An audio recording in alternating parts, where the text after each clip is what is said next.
はい、こんばんは。ちょっとね、まだゲーム今立ち上げてなくて。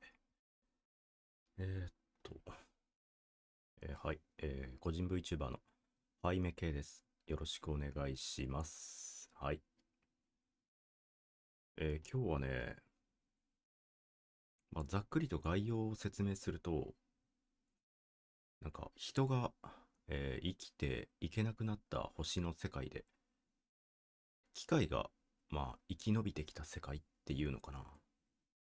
はい、こんばんは。その世界で、機械もね、長く生きて、長く生き続けることで、稼働することで、心を持ったっていうのかな。その心を持った機械たちも、どうしても、やっぱり、稼働限界を迎えてしまって、亡くなっていく世界なんだけど、その人たちがね、最後に何を思ったかっていう思いを、聞き取りながら進めていくっていう結構ね、重厚なストーリーみたいな感じなのかな。ああ、1ヶ月ありがとう。無事にね、みんなのおかげで、こう、進めていけているので。あ、知世。はい、知世くんだ。はい。ネタバレは禁止ってことにしといてくれる？じゃあ、行こっか。これ、ちょっとね、最初、音声、音声大丈夫そうかな？これね、始めた、ゲームを開けるとこの状態からもうスタートなんだよね。なんか、音声は大丈夫そう？もうちょっと小さくとか、大きくとかあれば。じゃあ、行こっかな。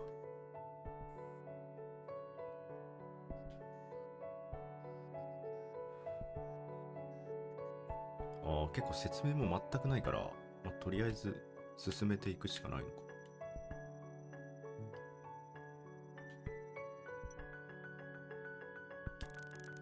人が生まれる装置。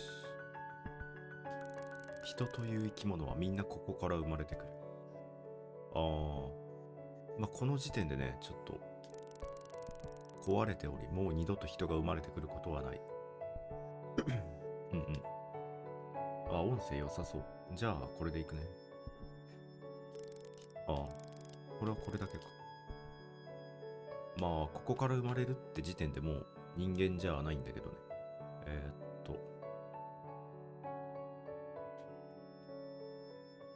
れはこれだけか。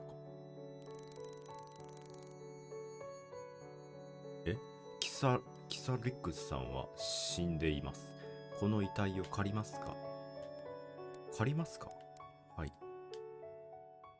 ああ、機械をこう、脳の回路をジャックする感じなのかな。イエス。戻りますか？いい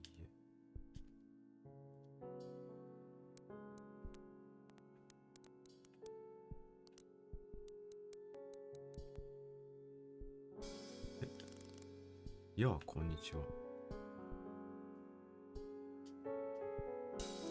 やあ、こんにちは。この世界に生まれ落ちておめでとう。そう言いたいところだが、俺は君に謝る必要があるだろう。と思う。君が俺のこの記憶に触れているということは、なんというか非常に言いにくいことなんだが、全てが終わってしまっているということになるのだろう。冗談なんかじゃない。終わっているのも何もかも全て、俺ももちろんご覧の通り死んでいるし、この村の人々もみんな一人残らず死んでいるだろう。なぜそうなったのか。この事情は俺のもっと深い記憶に触れることでわかる。だがとにかく今言えることは全部俺のせいだということ。彼が何かしらした。村のみんなが死んでしまったのも、君がここに生まれてしまったのも、全部俺が悪い。そしてこのことで最も辛い目に遭うのは君だ。だってこんな何にもない世界に生まれてしまったのだ。全体的にいないんだったら、一人ぼっちって感じなのかな。けれどこれだけは信じてほしい。君が生まれてきたことを、俺は心から祝福したいと思っている。おめでとう。できることなら君と一緒にあの発酵した液体飲み、発酵した液体を飲みたかった。腐った液体ってこと。さぞかしそれは幸せなことなんだ。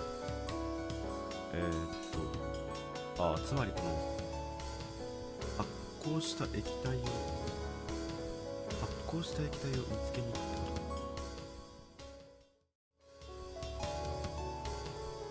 発酵した液体か。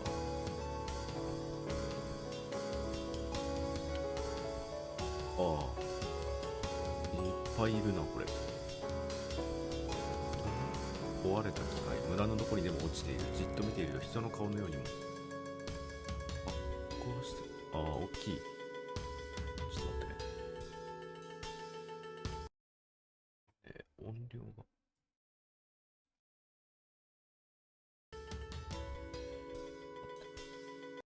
もうちょっと下げるか。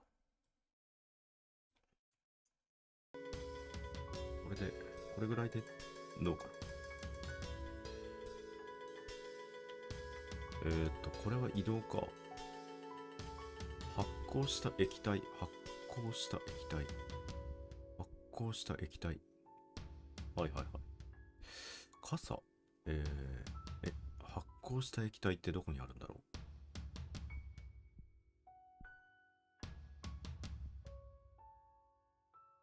う。ああ、特になさそう。いろいろ回れるのかな。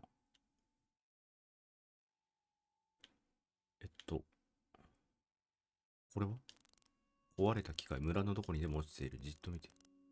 人の顔のように。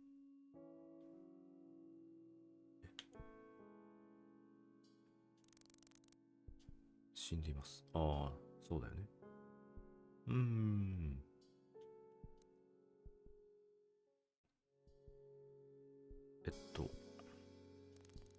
いろんな人がいるね。ここはちょっと最終だね。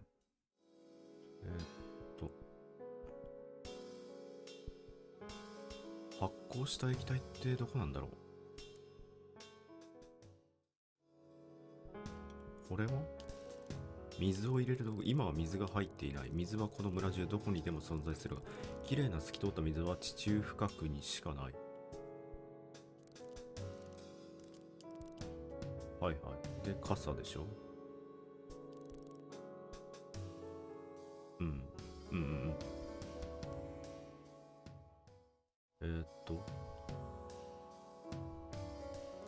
これも壊れた機械だね。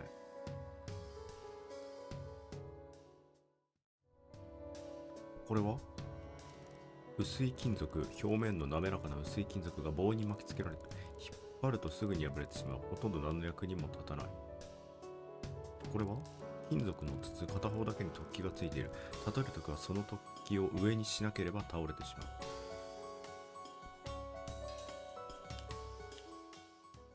いろんなものがあるけど、なんか特に触れるってわけでもないんだよね。ここもさっき入ったでしょ。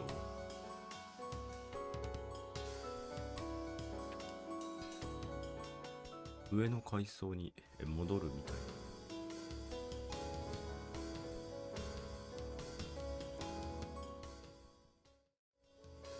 ああ、いろいろいっぱいあるけど、これも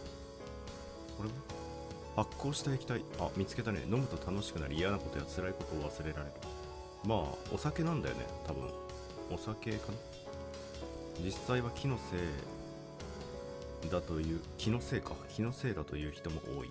ちなみに昔も今も大人しか飲んではいけないことになっている。うん。だよね。はい。で、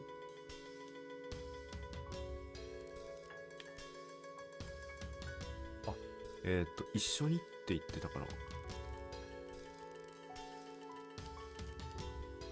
戻るってことかな。さっきのところに戻るってことでいいのかな。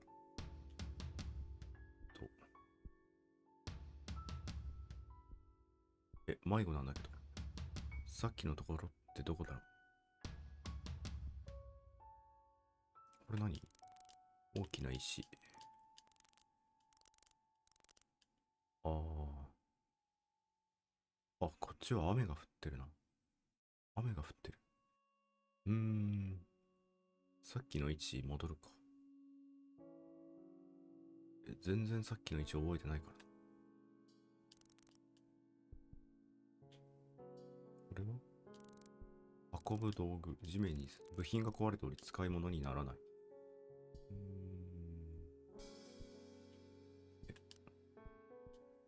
これ、あったいたいた。元の体に戻りますか。で、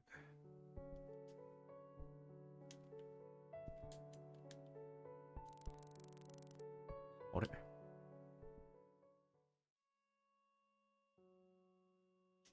ここで使うのかな。ああ、分かってる分かってる。うん、それはさっき聞いた。コントローラーが不安定で。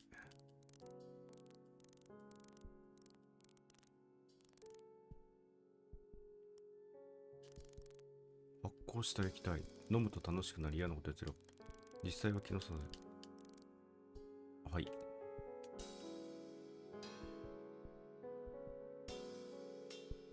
そういう飲み方なんだ。そういう飲み方なんだ。上からなんか注入していく感じなんだ。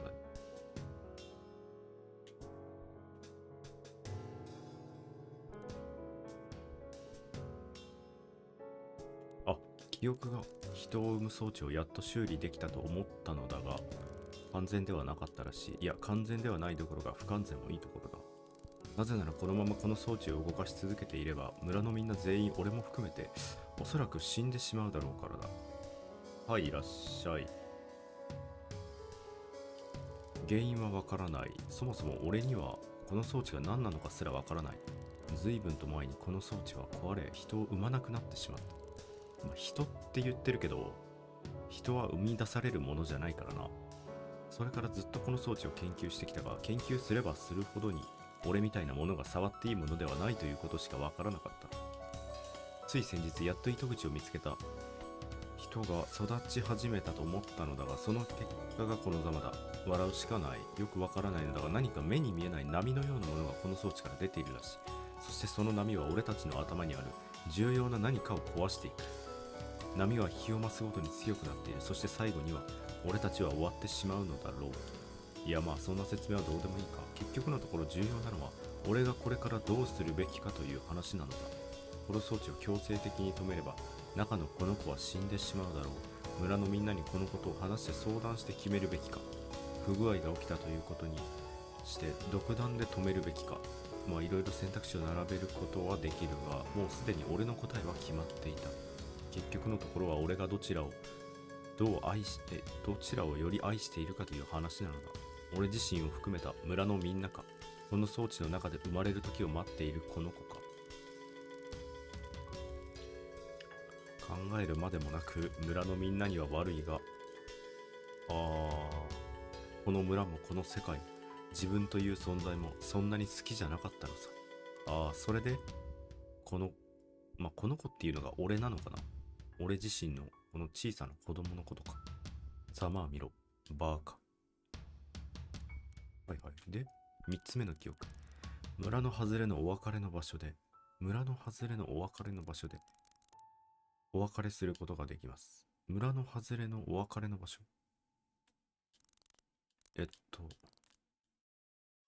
村のお別れの場所。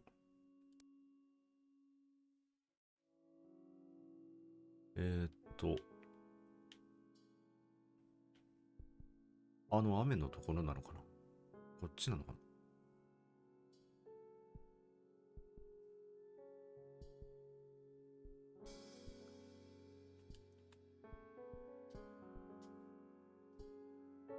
ここじゃないっぽい。ここじゃないんだ。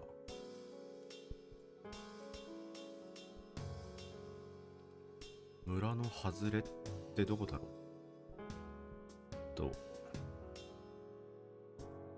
村の外れって言うからには端っこだよね、多分。端っこだと思うんだけど。これは登れる？はしご。アイテムだね。端っこかな。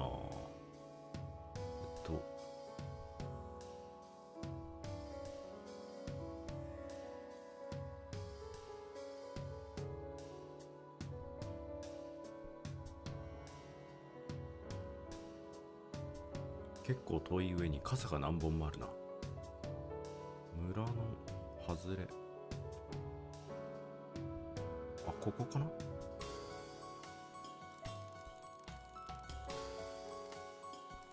村の構造物が世界を作り出した。神様なのだと。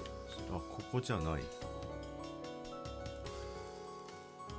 あ、これは村の外なんだ。結構広いよね。あ、でも村の外れっていうのは下なのかな。じゃあ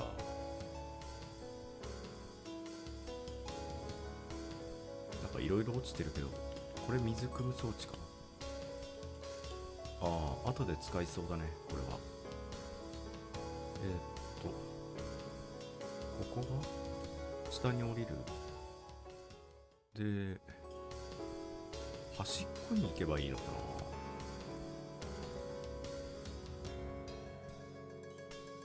ああ、あれこれ墓標みたいな感じ。光を出す装置。光は、懐中電灯か。誰かが世界の果てにした。この光で少しくらいは安心することができる。ってことはこっちじゃないね。左か。ちょっと結構説明が全くないから、なかなか探し回らないといけないな。これで左端とかなのかな。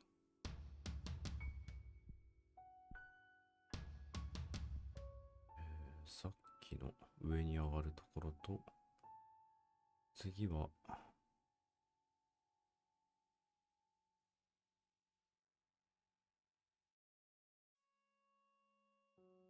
ないんだけど。どこだろう、お別れするところって。ここではないよね。いるもんね、先客が。世界の果てってどこなんだろう。村の外れのお別れの場所。村の外れのお別れの場所。どのあたりだろうな。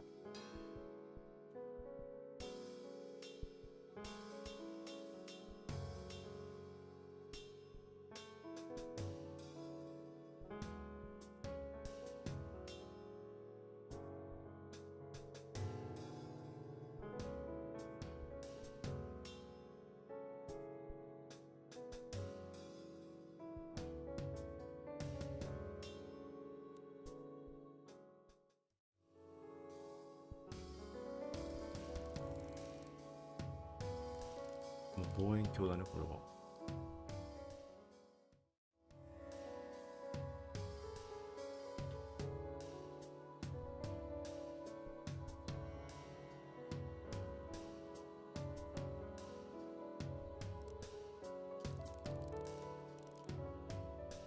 村の外れのお別れの。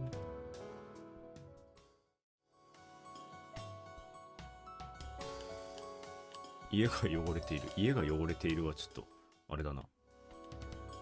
簡単なディスだな。端っこの家なのかな。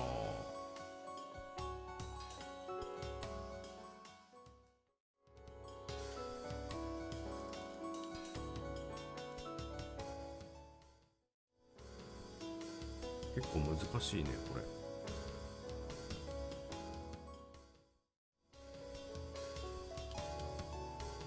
ここじゃないな。人々の家だな。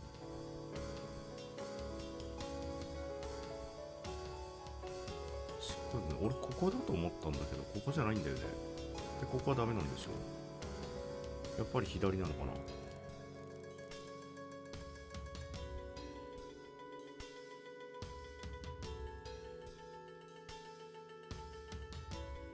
でもこの体で逆にお別れしたら俺元に戻れないんだけど、俺元に戻れないけど、これ大丈夫なのかな。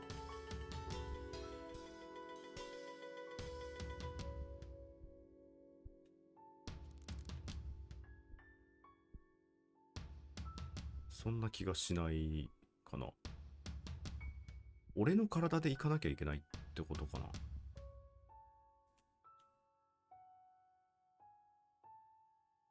端っこの、この人たちを超えて、何石ね。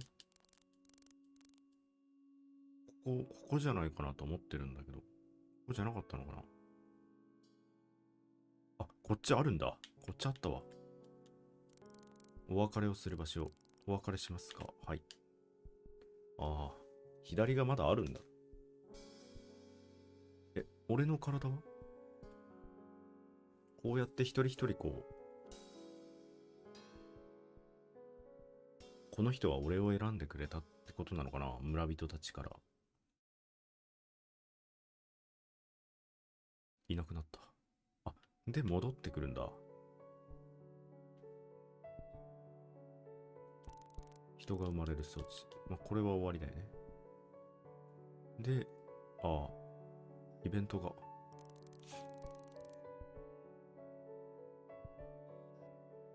設定でガイド機能をオンにすることができます。ガイド機能をオンにすると必要な道具や向かうべき場所などが赤い印で示されます。できるだけ早く全て終わらせたい場合はガイド機能をオンにしてプレイしてみてください。まあまあ別にそれでやってみてもらってもいいんじゃない？物語。なになに？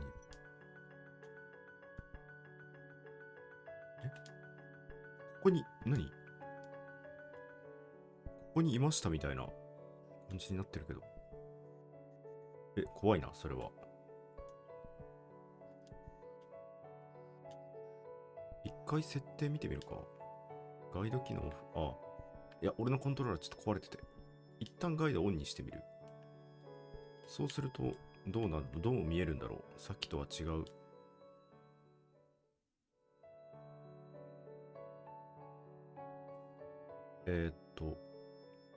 一人ずつ進めていくのか。ホボラルさんは死んでいます。この遺体を借りますか？一人ずつ、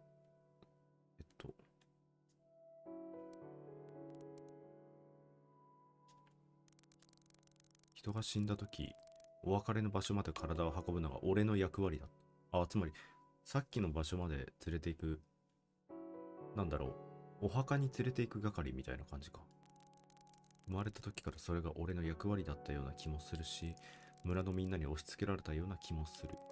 遠い昔のことなのでもう何も覚えていない。死んだ人をお別れの場所まで運ぶには、その人の体を借りる必要があった。ああ、今やってる感じだね。なぜかいつも体を借りたとき、その人の記憶や感情が俺の中に流れ込んでくる。そのほとんどは取るに足らない、他愛のないことだ。今日はこれをしよう。明日はあれをしよう。願いとも予定ともつかないようなもの。しかしその全てを、その人はもう永遠にすることができないのだ。ああ、そうだね。明日があるという過程で明日何しよっかって思ってるわけだから。代わりにしてやりたいと思うことは山ほどあった。体を借りているときそれが一番の弔いだろうと心から思った。けれどその人の家族や親しかった人を差し置いて、俺が出しゃばることに抵抗があった。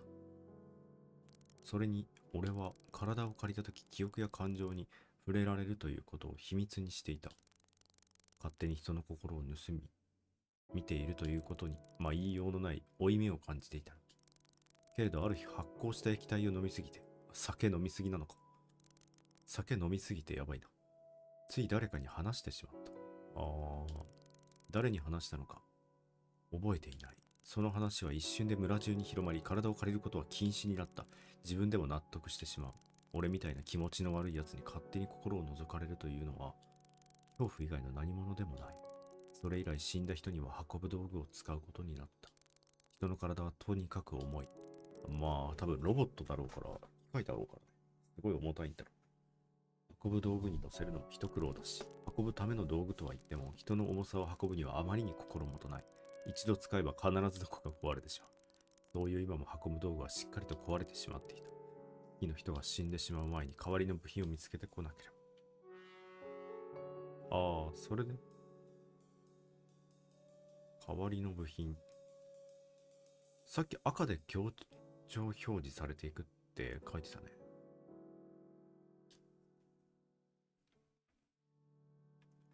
もうお酒以外ないのかな。ここは。あ、お酒じゃないや。ろうそくだ。これろうそくだな。多分いろいろな思いに触れて、最後はなんでこうなったかっていう。これは、はいはい、まあ、部屋に入っていけばいいのかな。これとか、なんだろう。植物の種。はいはいはい。後で、後で。まずは金属部品って言ってたから、さっき金属部品があったような気がするんだよね。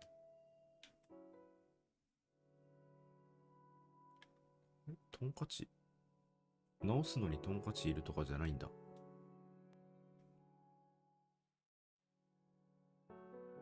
あれガイドオフになってるもしかして。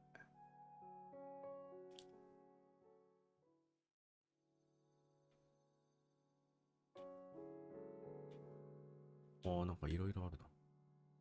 ペンとか、今のインクだから画家かな今のは。絵を描く人かな。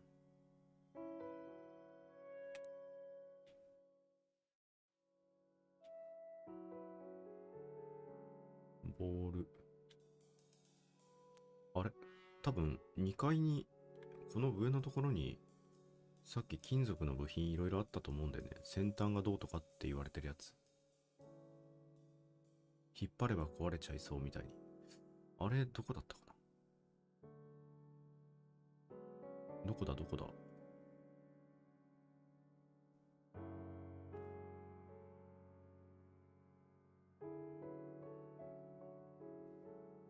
まず2階を網羅していく。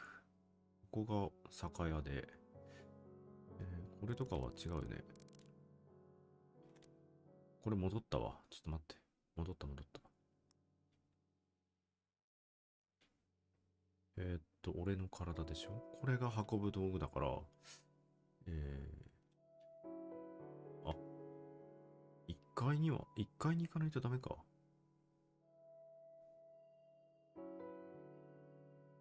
1階に行くか。多分ここにはなかったよね。うんうん。ないから、下に降りて、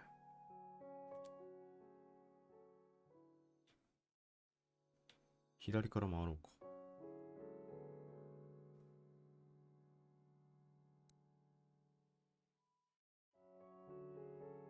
じょうろと、じょうろはなんか使いそう。植物の種さっきあったから使いそうだね。あれ、これじゃないんだ。この辺の金属部品だと思ったけど。ほとんど何の役にも立たないからダメか。これじゃないってことか。じゃあ、次は。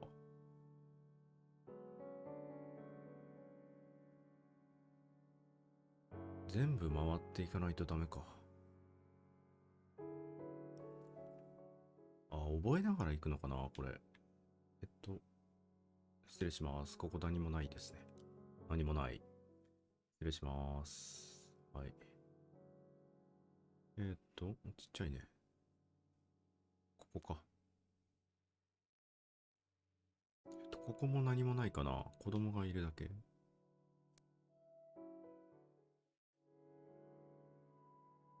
特に何もないけど。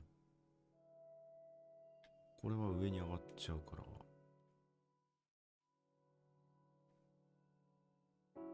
部屋が汚いだけの部屋だな、これ。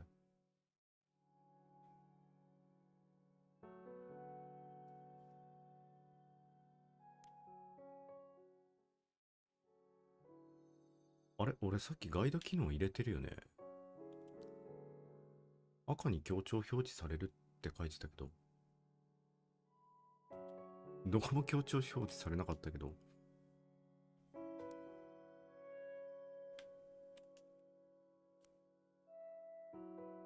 うん。まあ上かな。じゃあ。え、強調表示されるって書いてるけど。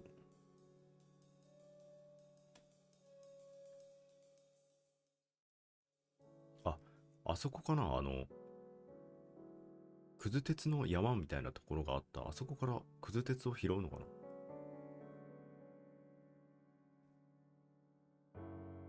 このくず鉄、ここかな。あ、違うんだ。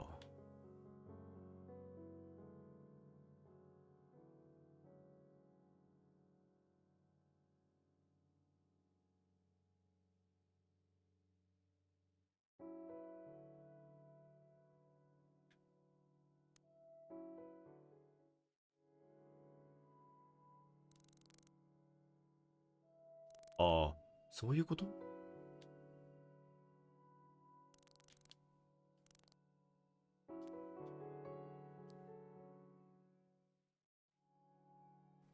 いはいはい。これで持っていく、まあ、タイヤみたいなものを持っていけばいいと。ダッシュ機能ないんかな、ダッシュ機能。で、次は、結構行かないといけないな。こ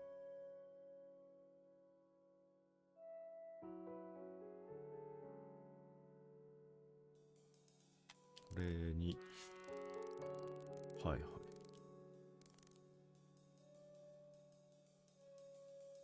あ、これでいいのか。タイヤを1個つけて、タイヤも1個つけて、運べるようにする。ああ、記憶だ。よく自分が死んだ夢を見る。ある日突然俺の体が動かなくなる。そして体から俺という意識もなくなってしまい、俺はあっけなく死んでしまう。夢の中で俺は死んだ俺の体をじっと見つめている。みんなが寝静まった深い夜のことだ。次第に明るくなり朝になるが、どれだけ待っても俺の遺体に誰も気づくことはない。家族も親しい人も誰もいないのだから当たり前のことだ。そして気づけば夜になり、また朝になっている。それから何日経っても俺の遺体には誰も気づかない。しかし何かの偶然で俺の元を訪ねる人もいるだろう。そこで初めて俺の遺体に村のみんなが気づくのだ。ぞろぞろと村のみんなが俺の周りに集まってきて、面倒を押し付け合うように話し合いを始める。この遺体を誰があそこに運ぶのか。この人と仲の良かった人はいないのか。そもそもこの人をあそこに運ぶ必要があるのか。それはちょっとな、運んであげなよ。話し合いに決着はつかず、その場は一度解散になる。そんな村ある？そんな村人たちいる？そしてそれ以来誰も俺の遺体に近づかなくなるのだ。まるで最初から俺なんていなかったかのように。夜になり朝が来る。気が遠くなるほどの時間が流れる。村は滅び、村には人がいなくなる。死んでしまった村のみんなは仲良く揃ってお別れの場所の水の底に眠っている。俺だけがこの場所で取り残されているのだ。そして夢から目が覚める。自分が生きていることに安心する。俺はすぐに運ぶ道具の修理を始める。足りない部品は探しに行く。人が死んでしまった時は急いで駆けつけて、何が何でもあの場所まで遺体を運ぶ。こいつかなりいいやつだね。かなりいいやつだ。そういう夢を見る自分自身を追い込んでしまっているタイプだけど、そういう思いはさせたくないっていう。村の外れのお別れの場所で、ホボラルさんとお別れすることができます。この人いい。俺この人結構好きだな。そこまでなんか自分自身追い詰めないでほしいけど、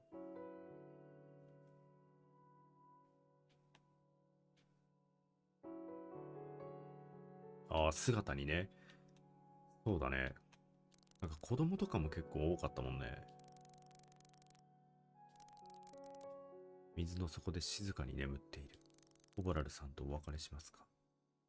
いやーでもこの人はさ、これを望んでたから、自分自身が放置されるよりも、ここに入りたいっていうのをちょっと望んでたしな。お役目ご苦労様です。って感じなのかな。もうね、そんな夢を見ないでいいように入っていってほしいかな。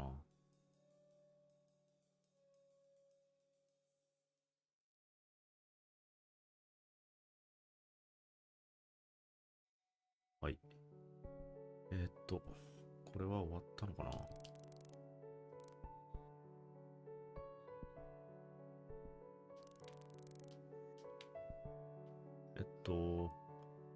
じゃあ、とりあえず順番に行こうか。今これ人終わったから、次は、上から順番にって感じで。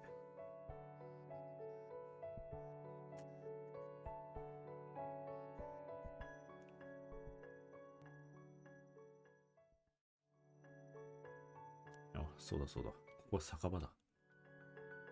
えっと、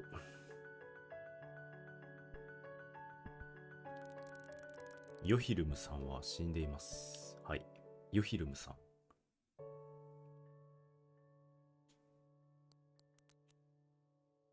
なんか持ってるんだけど、最初から。透明な入れ物、黒い液体が入っている。この液体で文字や絵を描くことができるが、そんなことをしても遠い未来には跡形も残らず消え去っている。この人インク持ってるんだけど、もともと。私は生まれつき声が出せない。人が生まれる装置から、私が生まれてお母さんの元にやってきたとき、初めて自分には声が出せないのだと気がついた。その時お母さんは私が緊張して声が出せないのだと勘違いして、いつかきちんと話せるようになるといいねと抱きしめてくれたけど、私にはなぜか自分には声が出せないし、これからもずっと出せることはないのだとはっきりと分かっていた。そのことをお母さんに伝えようとしたけど、無駄だった。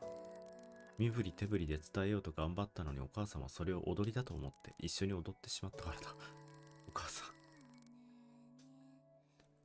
お母さんの踊りは独特でおかしくて、私はついつい笑ってしまった。笑うと言っても声も出ず、プルプルと震えるだけだったけど、それを見てお母さんも一緒にプルプル震えていた。何日か経ってさすがにお母さんはそれが緊張のせいだと、次は私の意思で話さないのだと勘違いした。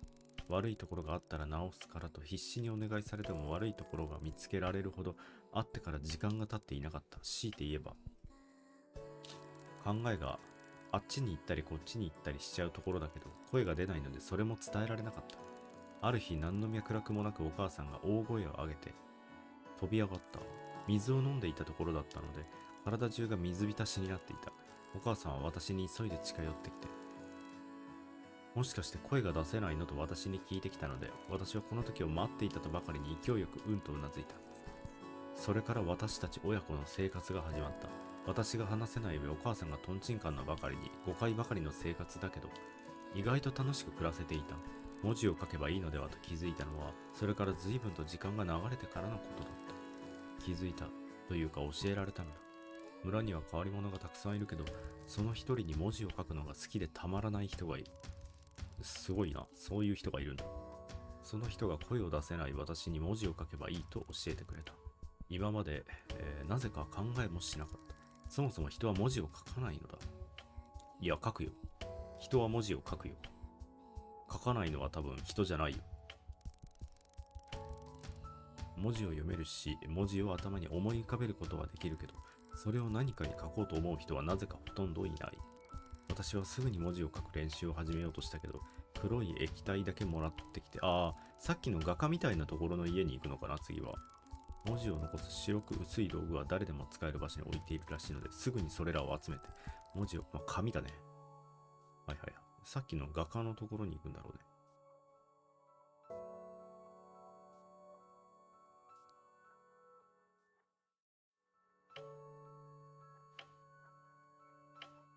これ紙か。まずは紙。白く薄い道具、細かい繊維状のものを集めて薄く固めたもの。紙だよね。画家のところじゃない。画家の絵は関係ないのか。文字や絵を描いた。それらを何枚も集めて束ね。本というものを作った。紙だよね。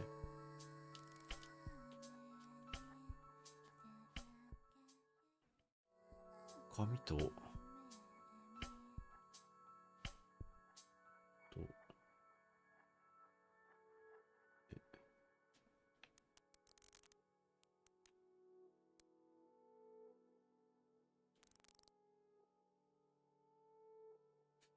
うん。さっきの鉛筆みたいなものが必要なんじゃないかな。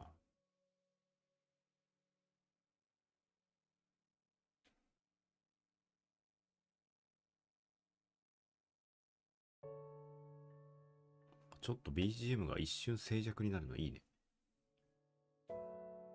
紙を何枚もこれ集めないといけないのかな。あ、書いてあるわ。鉛筆だね。必要なのは。文字を書く道具。はいはい。まあ、筆みたいなものかな。これはいらない？今は何も入っていない。この皿は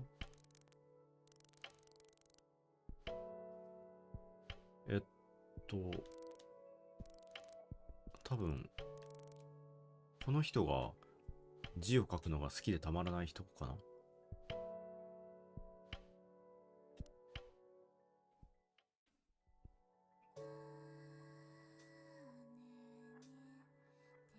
でもこれで、これで多分絵を描くんだろうね。左行くか。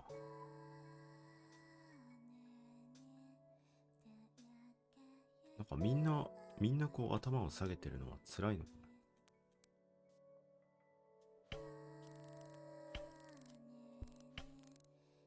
な。はい。文字を書く練習をすると。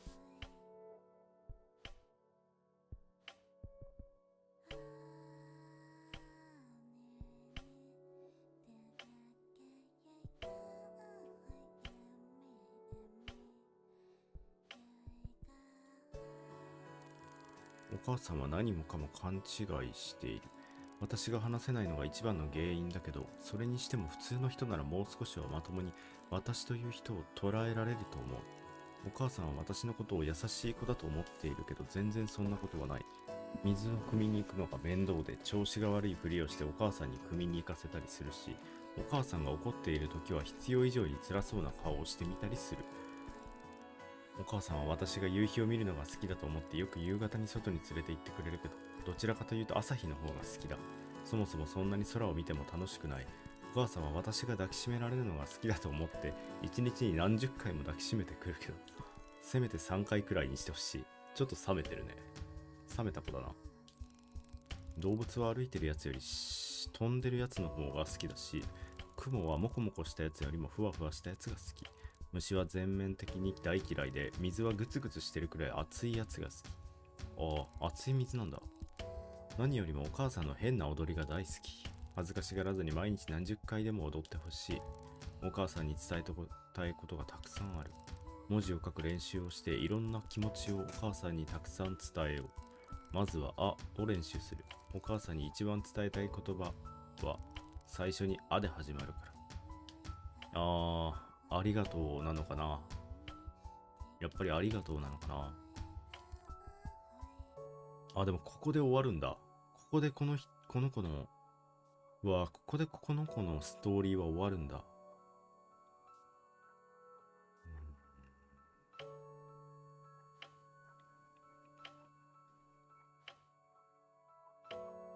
でもこれの、なんかこの感じで言うとさ、話せることが当たり前だと思ってる人とか、ありがとうを伝えられるのが当たり前だと思ってる人たちにとってめちゃくちゃ刺さるよね。ありがとうすら相手に伝えられない人がいるっていう、ちょっと刺さるな。俺も結構なんか感謝の言葉って面と向かって言うのって少なくなったし、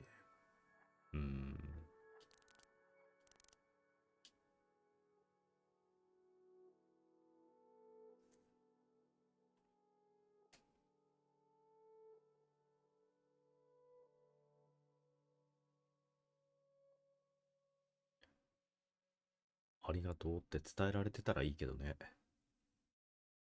その天国かあるのかわかんないけど。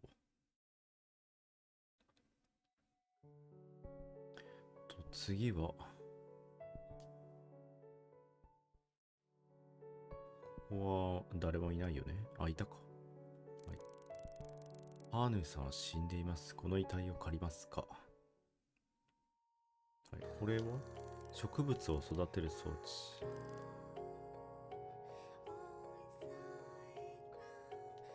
綺麗な水が必要。これね。はいはい。お花というものがあると知ったのは何年も前のこと。もう今は死んでしまった人が昔に一度だけ見たらしい。それは植物の一種だそう。植物といえばたまに地面にへばりついている緑色の物体のことだ。植物はとても綺麗な色のお花というものを咲かせることがあるらしい。お花は本当に夢のように綺麗で、一日たりとも忘れたことはないとその人は言っていた。その話を聞いてからというもの、私はお花に取りつかれてしまった。毎日毎日植物を探した。植物を見つけると全ての場所を覚えて毎日一つずつ回った。種を取ってきて家のそばで育てた。いろんなものを食べつうちにいろんなことが分かってきた。植物がお花を咲かせるためには健康に育つ必要がある。綺麗な水と綺麗な、なんか今綺麗だな。綺麗な水と綺麗な土、綺麗な空気とたっぷりの太陽の光が必要だった。この場所は水も土も空気も汚れている。だからこそ植物が育つ環境自体を作る必要があった。そうしてついに植物を育てる装置が完成した。綺麗な空気だけを取り込む装置、そこに綺麗な土だけを入れてある。あとは晴れた日に植物の種を植えて綺麗な水を与えるだけ。でも今雨降ってるけど、今雨降ってるよ。幸せになりたかったんだね。と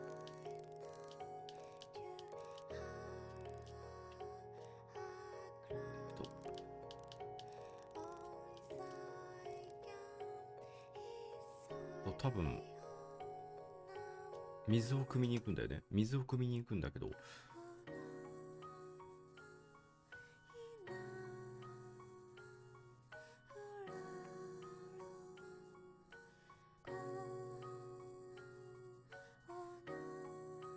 雨降ってるけど、地中深くの綺麗な水を汲み上げる。汲みます。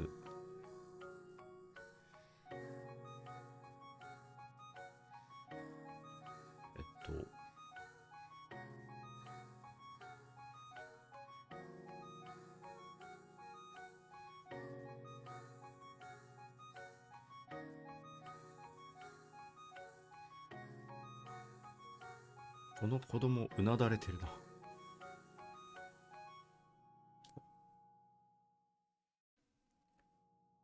これでじゃあいけるのかな。植物を育てる装置、育て始めますか。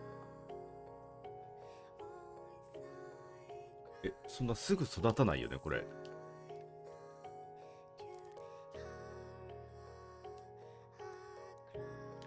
すぐ育たないと思うけど。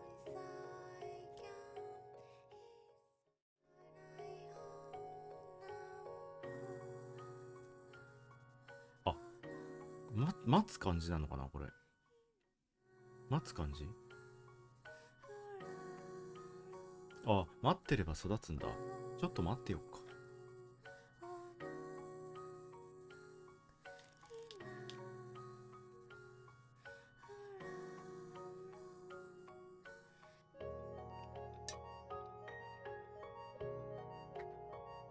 BGM 素敵だよね。確かに。めちゃくちゃこれ、いろんな BGM が流れてるけど、人物によって違うんだろうね。うん。あ、花が咲いている。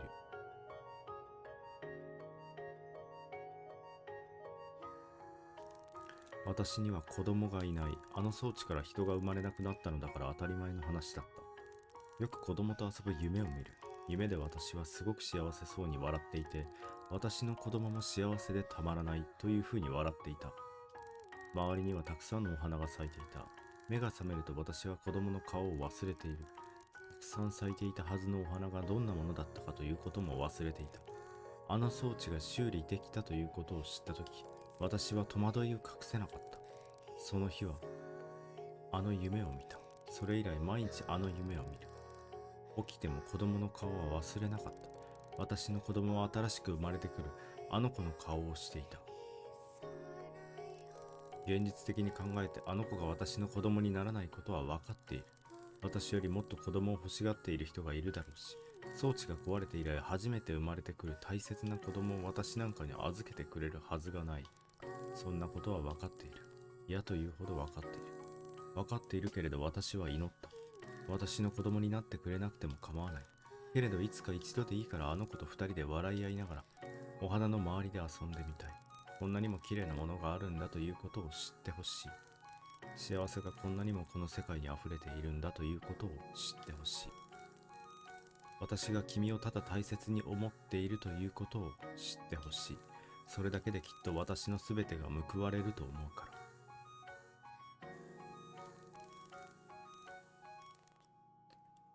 うん。うん。これ結構来るな。まあ、この主人公の、あれか。主人公はみんなの子供みたいな感じなのかな。故障してから初めての希望の子みたいな感じなのかな。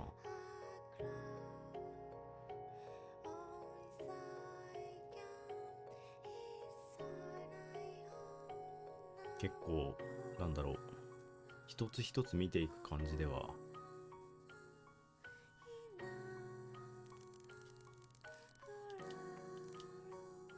ハーヌさん、まあ、お花にね、囲まれた天国のようなところに行ければいいけどね。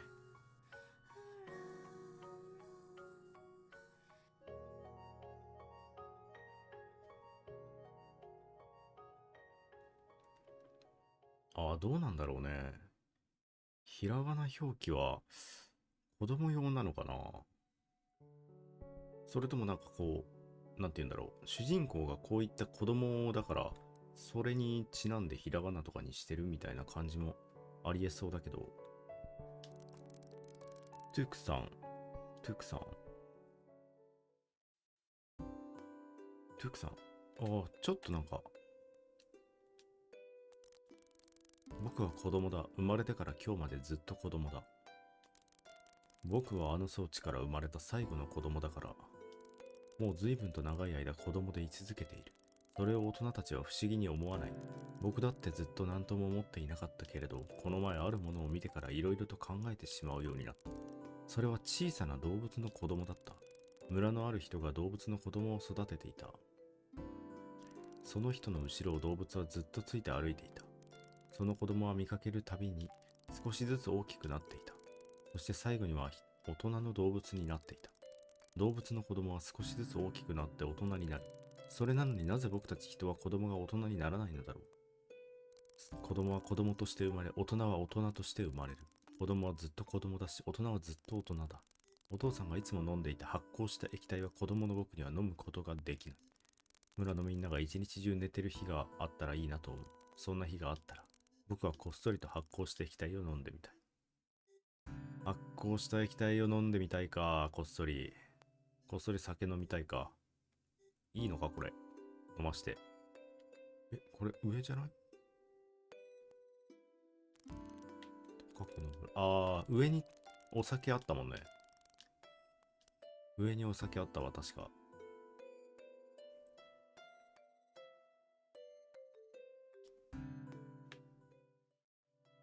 これね。はいはいはい。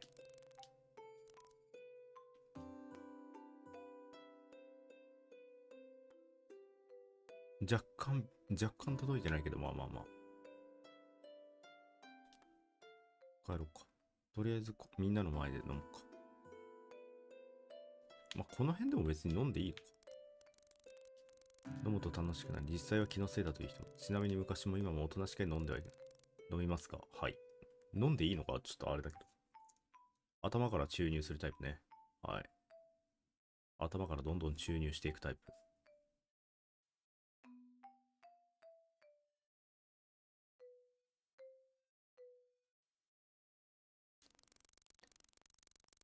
お父さんがどこかへ行ってしまった時、村のみんなが慌てていた。人がいなくなることなんて今までなかったから。僕は不思議と落ち着いていた。お父さんがどこに行ってしまったのかも分かっていた。お父さんは村の外に行ったのだ。あ、外に行ったんだ。この村には暮らす人はどんなことがあっても外に出ない。村の外は危険で何にもない。全てが終わった場所だと言われている。終わっていないのはこの村の中だけなのだ。お父さんは発酵した液体を飲むといつも村の外の話をしていた。笑ってくれるのはその時だけだったから。その話を聞くのが好きだった。外の世界には何があるのだろうと。お父さんは子供みたいな顔で話していた。お父さんが発酵した液体ばかり飲むようになったのは多分僕のせいだ。僕はあの装置から生まれた最後の子供で。自分で言うのもあれだけど、村のみんなに危ない、危ない雰囲気する。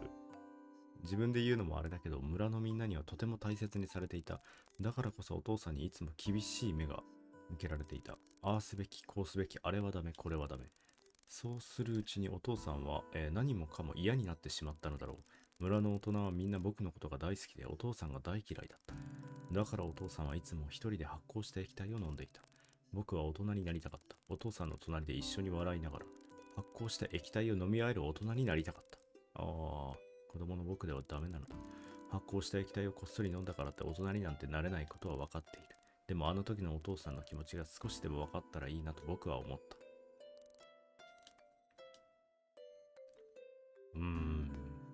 でも分からないよね。やっぱお父さんの気持ちは多分ね、お酒を飲んでも分かんないよ。いやでも結構あれだよね。大人になれない。やっぱロボットとか機械だから大人になれずに、このまま生まれてくるっていうのも結構、一生同じなんだよね。でもじゃあなんで大人と子供で分けるかって感じなんだよな。実際。そこにも何か意味がありそうだけど。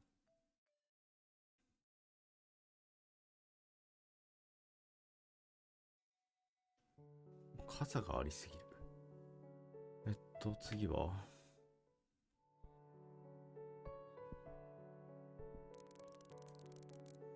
コエリヒさんは死んでいます。コエリヒさんだな。おお、なんかちょっと音楽が。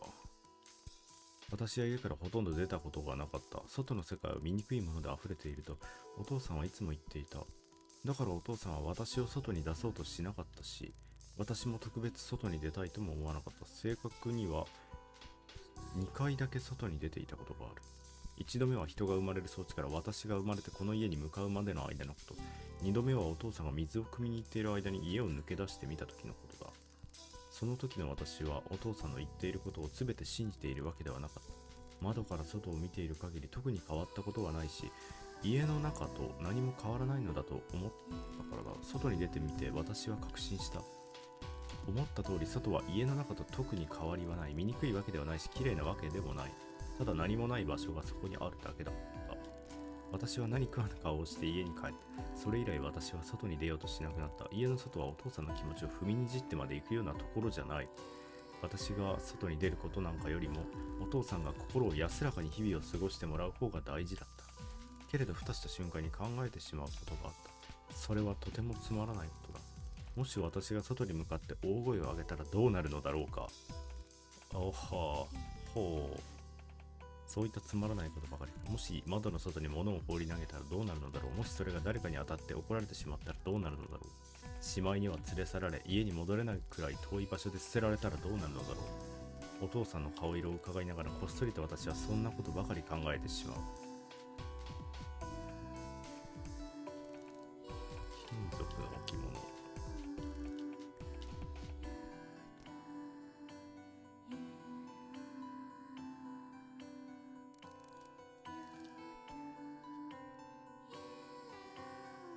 トンカチを上に投げる。窓から投げる。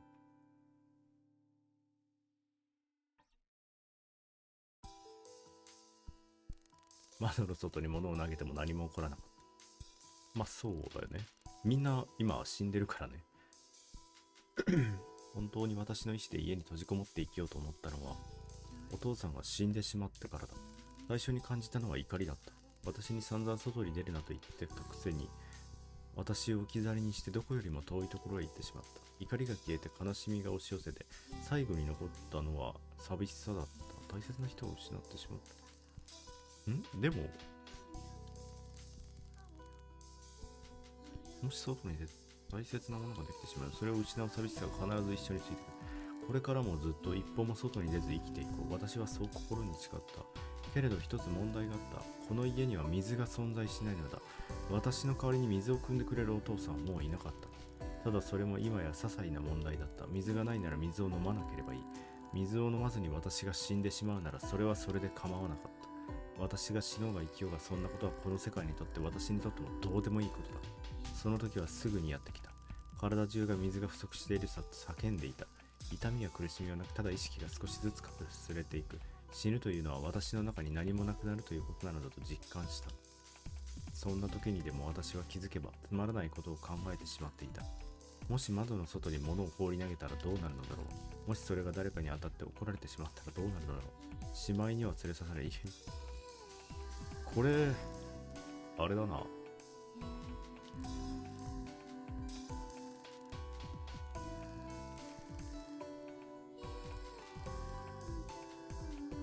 え、走って疲れた。水を飲んで休んでもよくて、いろんなことに感じがるめになってバカみたいな理由でしなくても。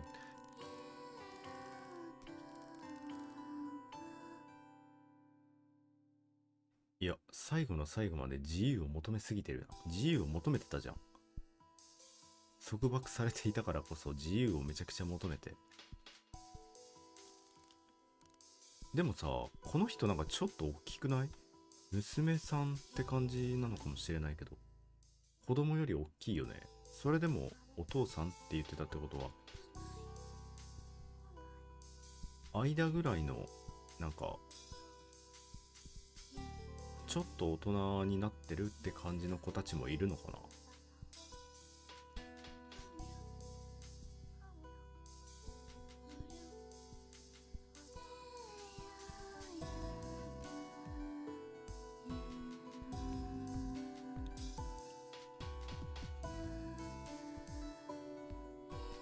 このちょっと往復までの時間が長いな。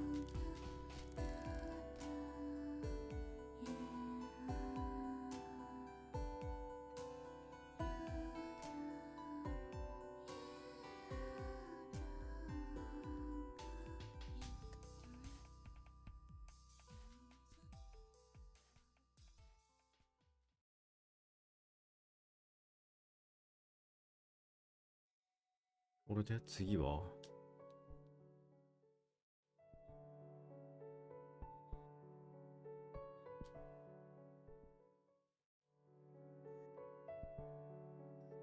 ああ、この家から出て、じゃあ次はこっちか。こ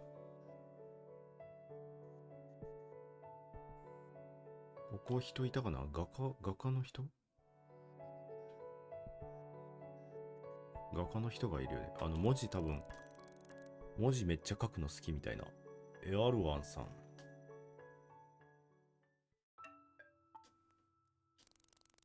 文字を書くって素晴らしい。ああ、やっぱりね、文字めっちゃ書く人だ。なぜ村のみんなはもっと文字を書かないのだろうと僕は常々不思議に思っている。確かに言葉を伝えるだけなら声を出すだけで事足りるだろう。けれど文字にして白く薄い道具に書くことで、その言葉は形になって長い間残るのだ。その素晴らしさがなぜわからないのだろう。苦労して作った、紙だね。紙は誰でも持っていける場所に置いてあるし、文字を書くのに必要な道具は言ってくれればいつでも用意する。それなのに理解してくれた人は僕の長い人生で一人だけだった。その一人の言うのは、さっきの子供だ。繋がってるんだね。長い間文字を書けなかった。いかに人というものが頭の固い存在なのかを痛感させられる。いや、頭っていうか鋼鉄だろうね。ロボットだから。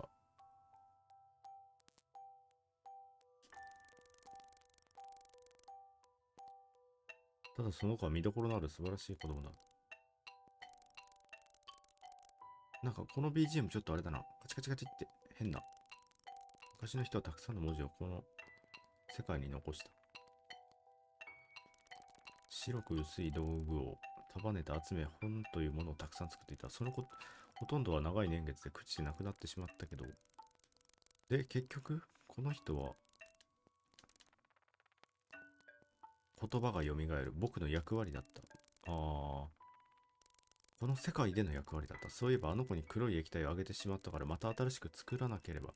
黒い液体には黒い物質が必要なのだ。黒い物質は火をツルツルしたものに当てることで作ることができる。黒い液体がなければ何も始まらない。はいはいはい。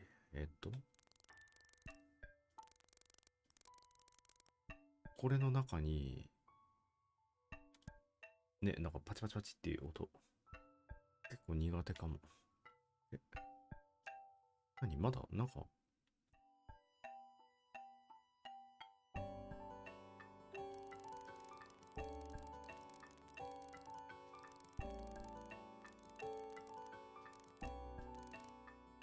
これも手に入れて、これは僕はずっとみんなの犬。ちょっと怖いな。で、あのろうそくを取りに行くのかな。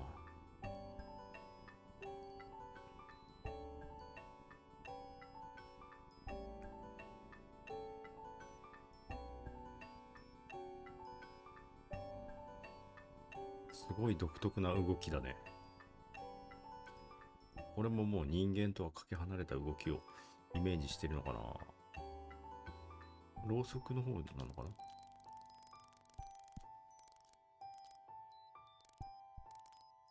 ろうそくだね。はい、これで、まあ、使っていいのかな。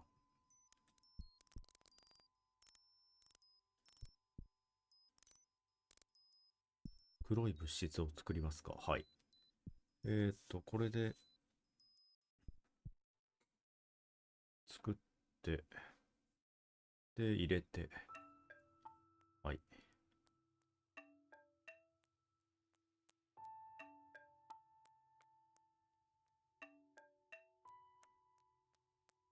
で、戻るのか。戻らないといけないのか。遠いな。でもさっきペン取っちゃったけど大丈夫？先にペン取っちゃったけど、これ、もしかしてペンないから、この人の役割はできないみたいなのとかないよね。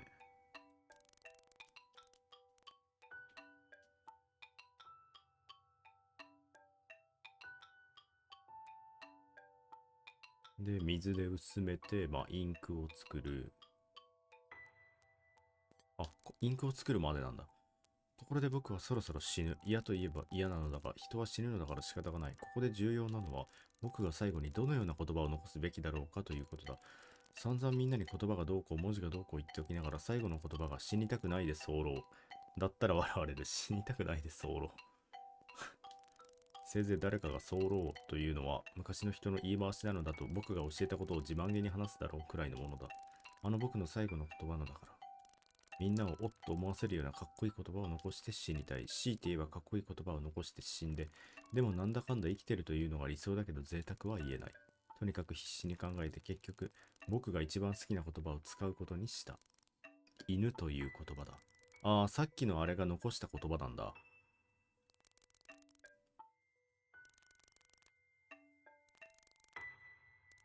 その方がかっこいいからだ。ああ、そういう意味だったんだ。ちょっと待って。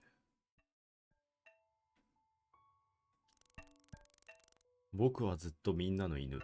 この犬の意味を今みたいな感じで、ずっと一緒だよっていう意味として捉えなかったら、僕はずっとみんなの犬として使われてましたみたいになるけど、この人の中では、僕はずっとみんなと一緒だよっていう意味だったんだ。え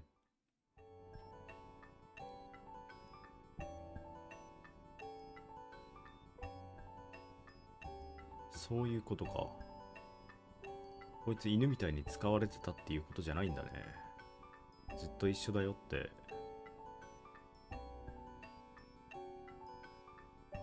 全然違う言葉じゃん。なんか。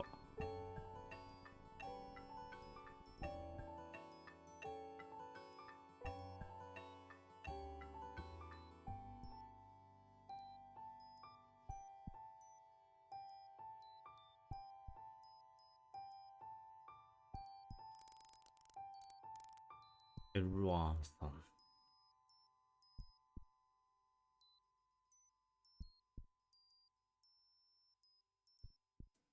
あ、結構身長高いから、結構なとこまで進んでいくな。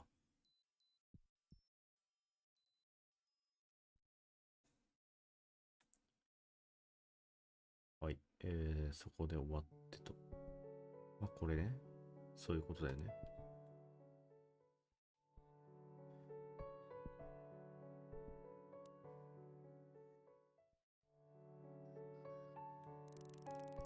ウルムーさんは死んでいます。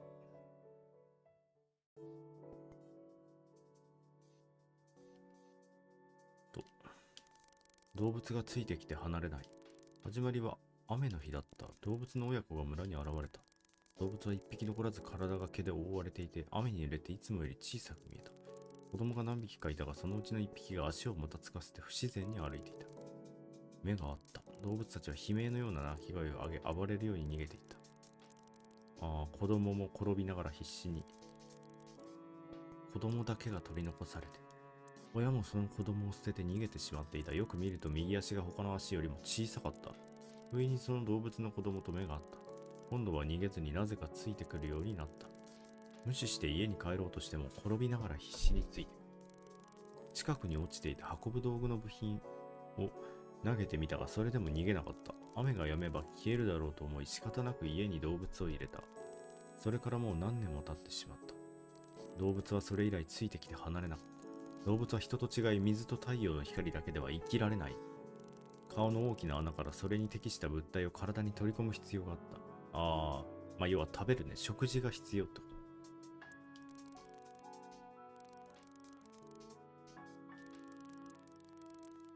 缶詰かなこれ。缶詰かな。金属のね、筒状の中に入ってる缶詰かな。至るところに大量に残っている。缶詰が大量に残ってるんだね。人間が残した。そういえばまたなくなってしまったので、金属の入れ物を探して動物の元に持っていかなければならない。はいはい。金属の、あったよね。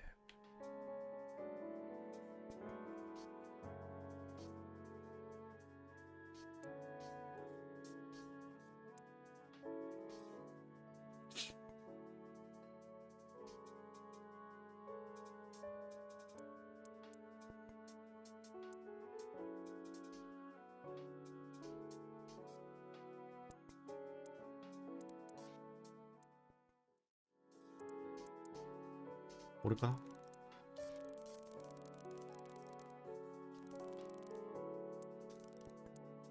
重りとしては活用してないだろう。食べ物だろう。缶詰じゃないのこれ。これ傘全部集めなさいみたいなクエストがあるのかな。こっちに何か。缶切りが必要なのか。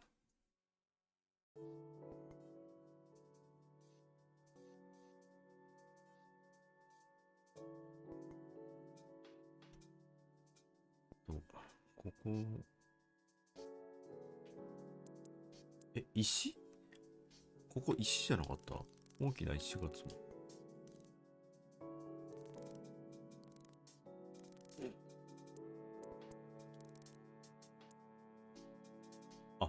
動物はもうすでに亡くなってしまってるんだ。だからか。はいはいはい。そういうことね。ある日動物がついてこなくなった。どこに行くにも転びながら必死でついてきた動物が家の隅でうずくまって震えていた。いつもの湿った物体を上げてもほんの少ししか顔の穴、口だね。水をあげてもすぐに吐き出してしまった。震える体を撫でてやった。いつもならバカみたいな顔で小躍りするのだが、ピクリとも反応しなかった。けれど、震えは少しマシになったので続けて体を撫でてやった。次第に体も少しずつ冷たくなっていった。そっか、動物はもう何をしても動かなくなってしまう。その日はきれいに空が晴れていた。そんな日動物はついてくるどころか、追い抜いて息さえするのだが、動物がもうついてくることは永遠にない。長年の悩みが解消されて喜ぶべきところのはずが、なぜか素直に喜べず困ってしまった。けれどそれより困るのは動物の遺体をどうするのかだ。人ならあそこの水に沈めればいいのだが、動物はおそらく人と違って水にきれいに沈まない。あそこに動物の遺体が浮いていれば大変な騒ぎになる。考えた末、地面に植えることにした。昔の人は遺体を地面に植えることもあったと聞いたことがあったから。動物の遺体を村の外れに埋めた後、どこに埋めたのか分かるように大きな石を積み上げた。それからまっすぐ家に帰った。そこに何もいないと分かっていたのになぜか一度振り返ってしまった。家に戻って一息つくと、運ぶ道具の部品が視界に入った。あの日動物に投げた後、なぜか持って帰ってしまったのだ。動物はあれを気に入っていた。転がしてやると喜んで追いかけてよくぶつかっていた。ああ、なんであの家にそのタイヤがあったかっていうのが、繋がってるんだね。部品が止まると早く転がせとばかりにこっちを見て泣き声を上げていた。あいつは今思えば自分がこの世で一番偉いと思っている節があった。金属の入れ物を持っている時なんて凄まじいことこの上ない。一瞬でも早くそれを渡せと言わんばかりに泣き声を上げ続けた。そうかと思えば毎日のように撫でてほしいと体をすり寄せてくる。切ると顔の上で動物が寝ていることもあった。一度踏んでしまって痛い思いさせてしまったこともあった。動物が見ていた方向を見ると夕日がただ綺麗だったこともあった。いろんなことがあった。けれどもう二度と起こることはない。あいつが二度と後ろについてくることはない。あいつは運ぶ道具の部品が好きだった。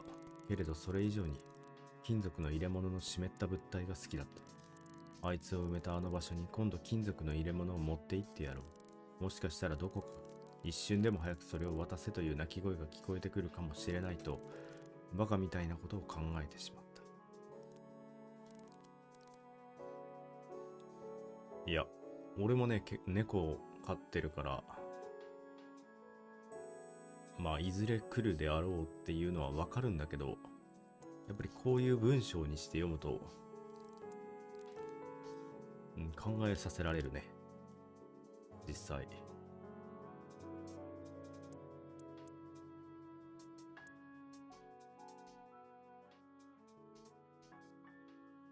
しかも、結構、なんでこれが考えさせられるかっていうと、人間とかと違って、ね、本来、機械とかロボットってそういうの考えなくてもいい存在ではあるのに、なんかこう考えさせられるような心を芽生えてしまったからっていうのが、かなり来るものがあるな。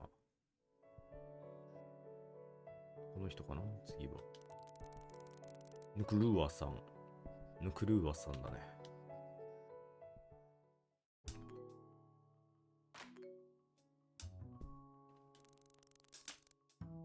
この村は神様がお作りになられた。神様は動物の姿を借りて長い間旅を続けた。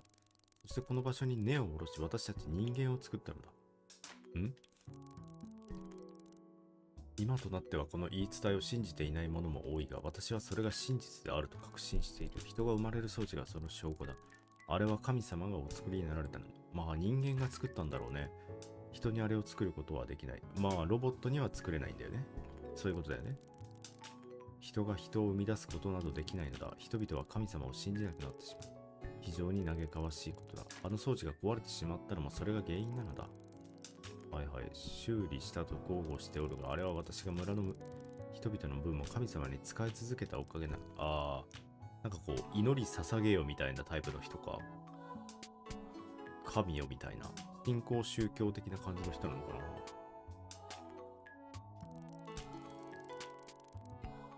俺そういうのわかんないからごめん。俺そういうの結構わかんないタイプで。逆に、リーダーになりたいなとかって思わないタイプだからさ。宗教とかあんま興味ないタイプ。雨がお嫌いだ。雨の日には村中の雨を防ぐ道具を集めて。やっぱり傘拾いってこいってことね、これ。5つ。5つか。OK。まず1ね。はいはいはい。1。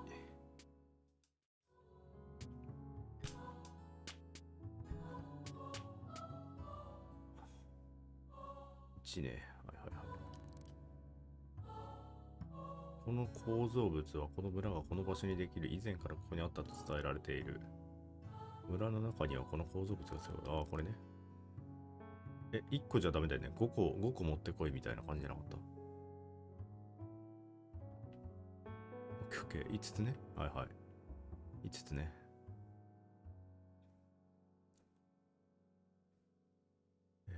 5つ。1個、2個。下まで行かないとダメなんだ。まあちょっと。下まで行かなくてもいいな。左3つあるな。これが3つ目でしょ。で、この中に4つ。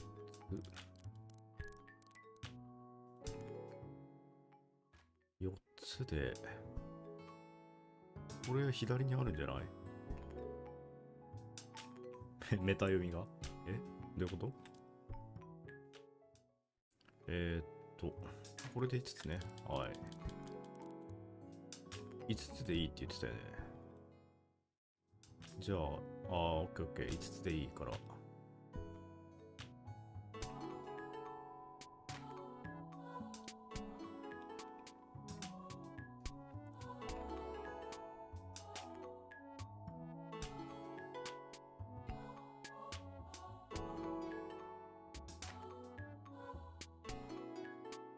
遠いな、遠い。神様の位置まで遠いよ。鉄くずなのに、神様。神様？はい、神様。はい、神様。はい、持ってきましたよ、神様。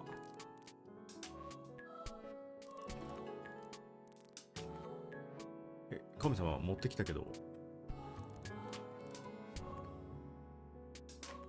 あ、使わないといけない？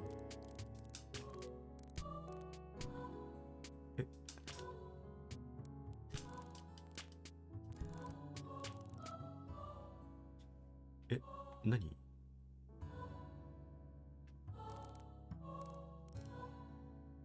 何？使えないんだけど。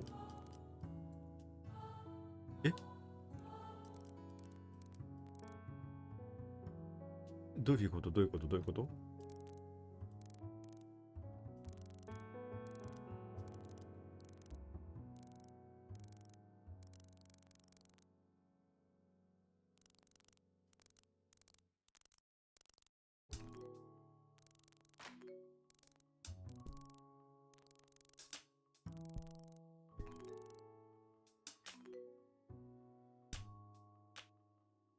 でも矢印はここだけじゃない？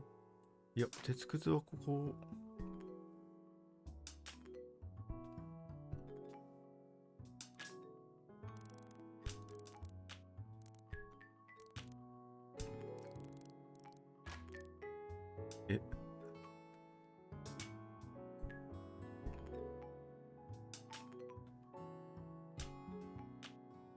これ1本しか持ってないときに使っちゃダメだった？もしかして。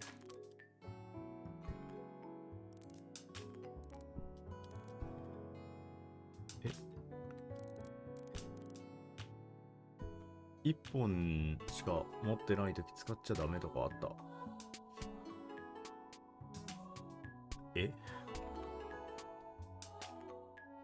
？5本同時に使いなさいみたいな。そういう感じ？もしかして。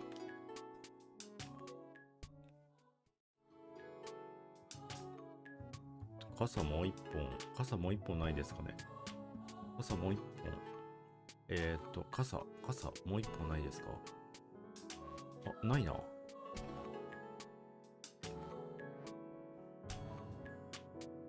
5本取ったらなくなるタイプとかじゃないよね。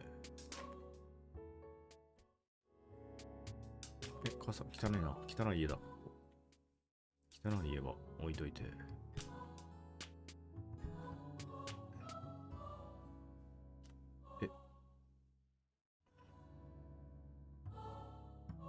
マジでそれ。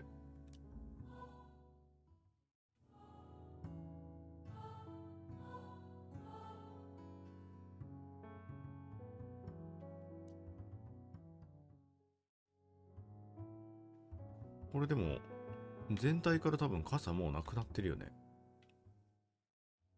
5本集めて。いや、なくなってるな。多分。エリア移動したら治るかな？エリア移動して治ったらいいけど、エリア移動して治らなかったら結構辛いバグではある。バグなのかちょっと俺が悪かったのかがあれだけど、信仰心が足りなかったのかもしれない。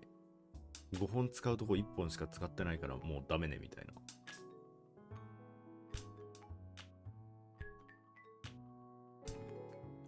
な。どうなんだろうこれ。バグかな？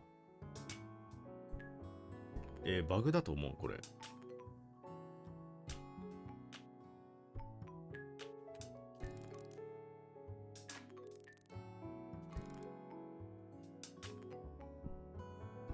え、マジで？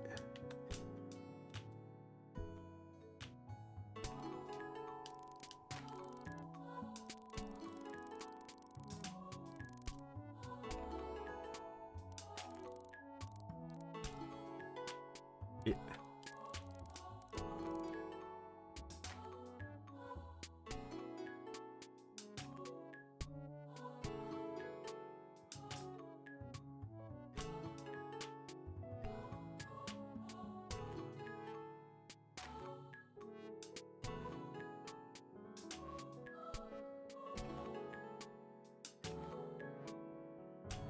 ちょっと、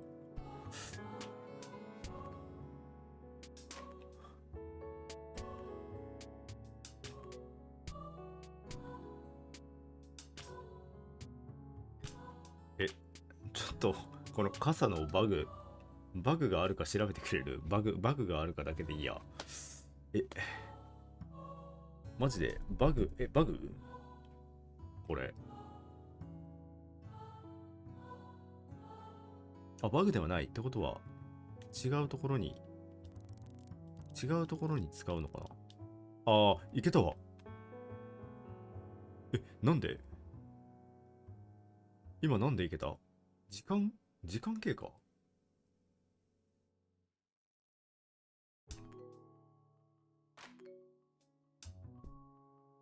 ああ、雨が降ってないといけなかったってことね。はいはいはいはい。びっくりした。バグかと思った。1個しかさせなくて他が全部させないってやばいと。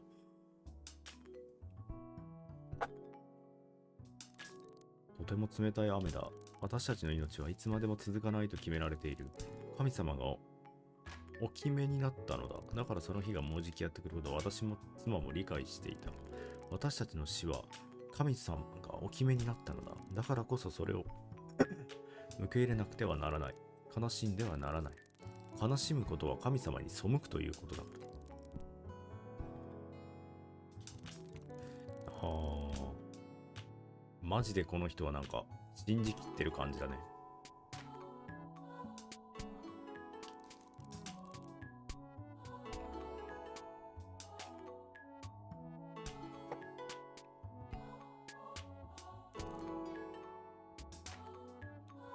迎えに行くと妻が動かなくなっていた。雨が容赦なく降る。ああ。っていうか、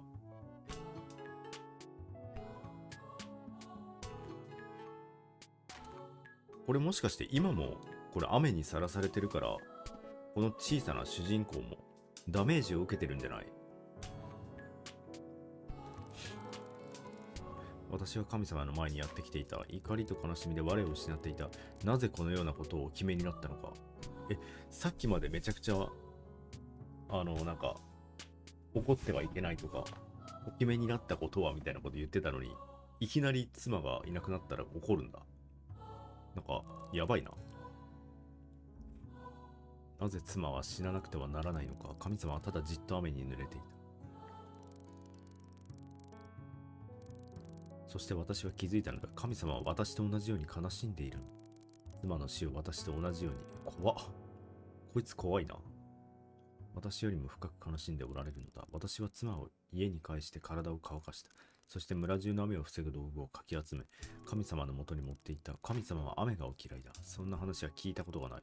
雨に濡れて体が冷たくなってしまうのは神様だって辛いだろうと私が勝手にそう思っているだけだ。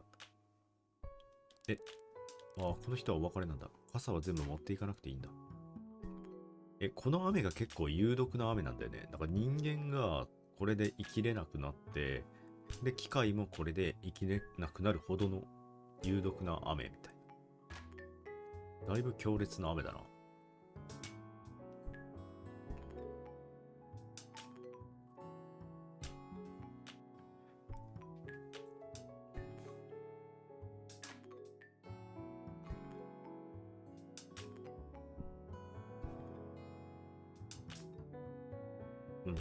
うんせ。結構ね、お別れの場所までが遠くなるんだよね、最後の方。結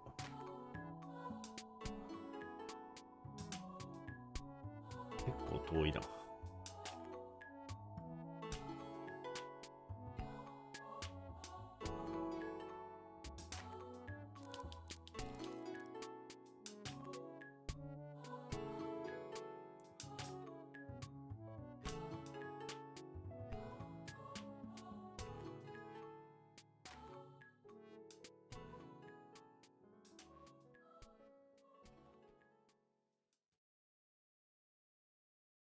はい。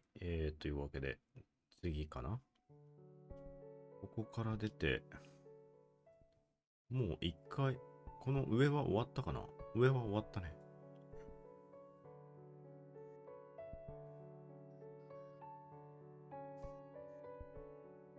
一階に降りてくか、じゃあ。はい。降りて、どうしよっか。右、まあ、すぐのところからスタートしようか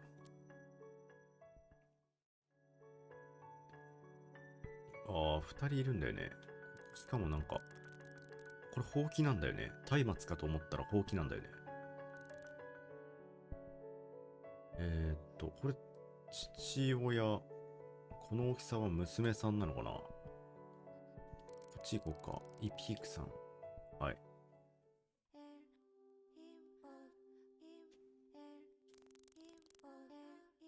夫はやたらと家を、あ、夫婦だね。夫はやたらと家を汚す。何か思いついたら見境なく何かを始め出す人で、いろんなものを家の中に持ち込んでは後片付けもせず、また次の何かに夢中になる。典型的ななんか、こう、家を汚しちゃうタイプの旦那さん。私がいなければ、この家はすぐに人の住めない場所になってしまうだろう。近頃夫がまた何かを始め出した。外に出て地面に落ちているものをたくさん触って帰ってくる。そして何を触ったかもわからないのに、そのまま家中をベタベタと触る。やばいな。なんか、あれじゃない？潔癖症の人発狂しそうな旦那さんじゃない？さらには驚くことに真っ黒な何かを持ってきてはボロボロとたくさんこぼしながら水を入れる道具にこすりつけていた。私には永遠にわかりそうもない。家をきれいにしなければならないと私は思った。それには夫のいない時を選ばなくてはならない。なぜなら夫が手伝うなんて言い出してしまえば全てが水の泡だからだ。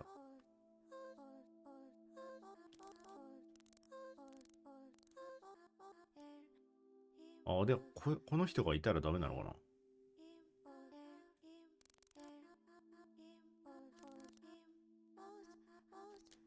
え、そんな感じがするな。この人が先に旦那さんをやらないとダメ？ぽいね。多分。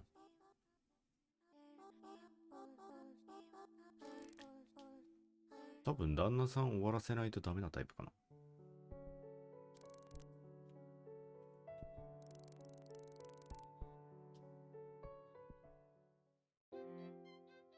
旦那さんウキウキな音楽なんだけど、ちょっと、旦那さんジョロ、妻は温かい水が好きだ。火にかけて温かい水を作るのは僕の役目だった。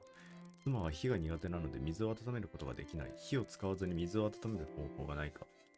長い間模索していたのだが、ある日僕は太陽の光に当たっていた場所が暖かいことに気づいた。太陽の光で水を温めることができるのではないか。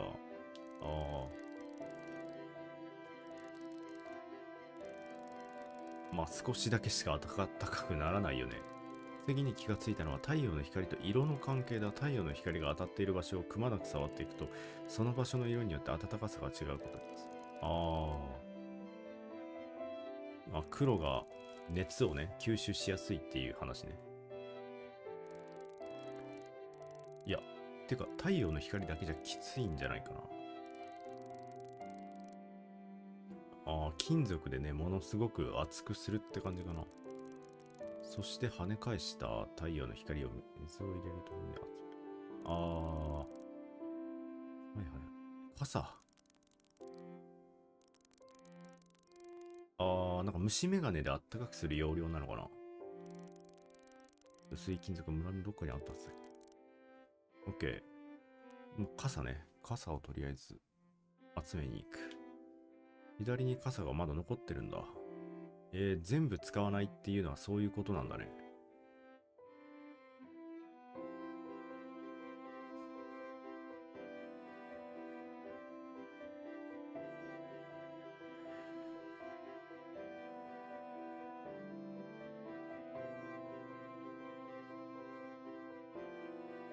これはここの中にあるのかな。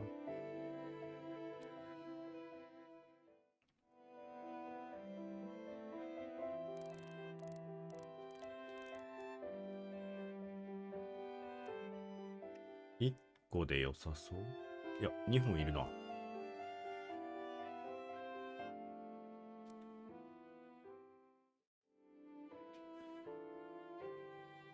あ、この金属がいるのがこっちじゃないよね。こっちがいるのか。違うな。なんか隠されてる。これだよね。金属で、まあ、光を反射させてみたいな。ここでは作れないかな。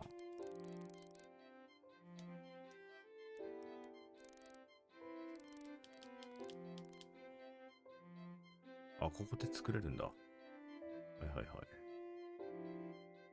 あー、なんかちょっと科学者っぽいね。この人。頭使って考えてみたいな。なんだろう。旦那さんと奥さんでちょっとすれ違いがあるみたいな。旦那さん結構やっぱ奥さんのこと考えながら、妻と結婚したのは人を産む装置が壊れてからのことだ。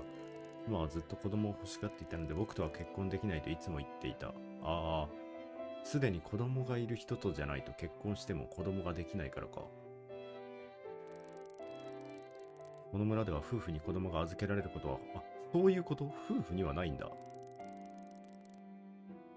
一人きりで暮らしている人に子供を預けた方がみんなが寂しくならないからだ。ああ、独身は寂しいってことだね。僕は妻と二人で暮らしたかったけど、妻は子供と二人で暮らしたかった。それなのに僕と結婚してくれたのは、人を産む装置が壊れてしまったからだ。それ以来僕としては幸せな暮らしが続いた。妻も僕の目で見る限りでは、幸せに暮らしてくれていたように思う。あの装置が修理されたことを最も喜ばなかったのは僕だろう。もうすでに中では子供が育ち始めているという話だ。妻が何でもないことのようにちょっと見てくると出かけていった時、僕は二人の暮らしの終わりを誘った。妻は優しい人だから僕にそれを言い出せないだろう。僕は一番に妻の幸せを願っている。あの装置が壊れていた時、妻を一番幸せにできるのは僕だと信じていた。けれど今となってはそれはもう僕ではない。水を温める装置ができれば一緒に温かい水でも飲みながら僕から話を切り出そうと思う。あれがあれば僕がいなくても自分で水を温められるだろうから。おい、こいついいやつだ。こいついいやつだな、マジで。相当いいやつだぞ。家さえ散らかさなかったらめちゃくちゃいいやつだな。それになんか自分からこう終わりを、告げようとするっていうところも、どっちかというとこう、言い出しづらいことって自分から言わない人の方が多いけど、この人は自分からちゃんと言ってあげられる。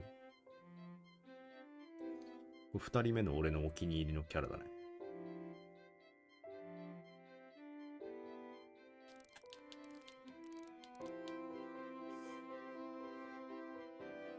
二人目だわ。この人二人目。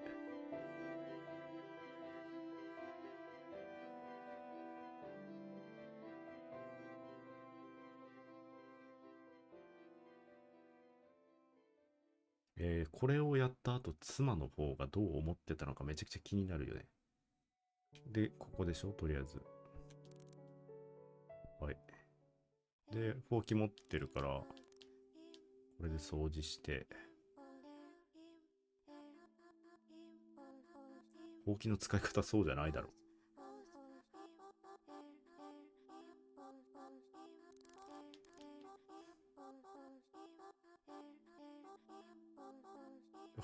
ほうきの使い方よ。なんか刺してるけど。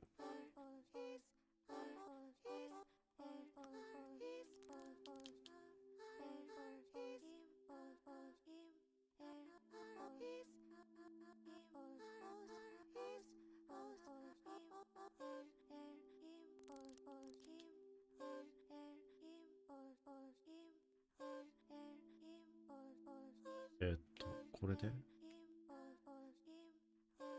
物語が進む？あ、進むね。私は掃除をするのが大好きだった。散らかったものを片付けて汚れたところをきれいにする。その行為に私は何よりも強い喜びを覚えた。一人で暮らしていた時ほどつまらない日々はなかった。私はそもそも物を散らかさないし家を汚さない。わざと汚れを作ってもきれいにするのが虚しいだけだった。私はずっと子供が欲しかった。なぜなら子供は家を汚してくれるからだ。大人よりもずっと子供は家を汚してくれる。だから夫に結婚を迫られた時も私は子供を選んでしまった。けれどそれは大きな間違いだった。その時の私は夫という人を全く分かっていなかったのだ。一緒に暮らしてみて初めて夫の家を汚すとてつもない才能に気がついた。夫が動けば物が散らかる。夫が動けば汚れが溢れる。なぜここまで家を汚せるのか理解ができなかった。私は毎日が幸せだった。私にはこの人しかいないと心から思った。人を産む装置が修理された時あたりから夫が妙にそわそわしている。そのおかげで家をたくさん汚してくれるようになった。今度はどんな風に物を散らかしてくれるのだろう。今度はどんな風に家を汚してくれるのだろう。それを想像するだけで私は幸せでたまらなくなってしまう。両思い、両思い。だいぶ、だいぶ恐怖ではあるよ。あの、この、この人の癖がちょっとだいぶ恐怖ではあるけど、それはでも両思いでよかったな。でもどうなってたんだろうね、この、滅ばなかったら、旦那さんがこう、切り出して、そんなことないよっていう話になってたのかな。旦那さんがこう思い込みすぎて、勝手にこう、先走って別れるみたいな話になってたのかな。人って結構わかんないからね。いや、でもそれって優しすぎる旦那さんからすると、いや、それって俺を気遣ってくれてるんでしょみたいな。俺のこと気遣って言ってくれてるんでしょ。本当は子供の方がいいよねみたいな感じになって終わってしまう愛もあるからな。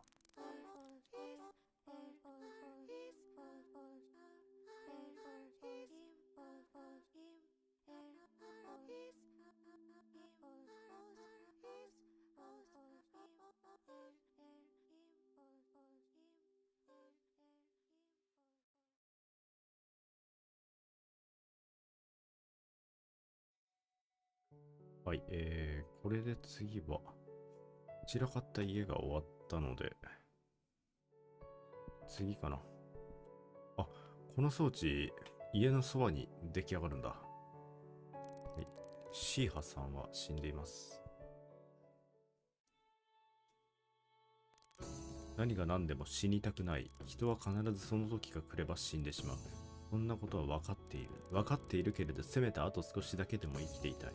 なぜなら私には未だに子供がいないからだ。自分の子供を手に入れるということが私の生きている意味の全てだった。その願いももうすぐに叶うと思っていたあの日、人を産む装置が壊れてしまった。その装置の中では私の子供になるはずだったこの子が育ち始めた一部だけが残っていた。私の子供は生まれてくることもなく、夕日の美しさも空の広さも水の冷たさも母親の愛情も知ることなく死んだのだ。その時の悲しみを思い出すと私は今でも気が狂いそうになる。それでも私は子供を諦めきれなかった。人を産む装置の様子を毎日確かめに行った。突然また動き始めるのではないかと私はずっと信じていた。そしてそれは私の日課になった。随分とあれから長い時が流れたけれど、あの装置の元に行かなかった日は一日たりとも存在しない。はい。ということは行けばいいってことね。そこに行けってことだ。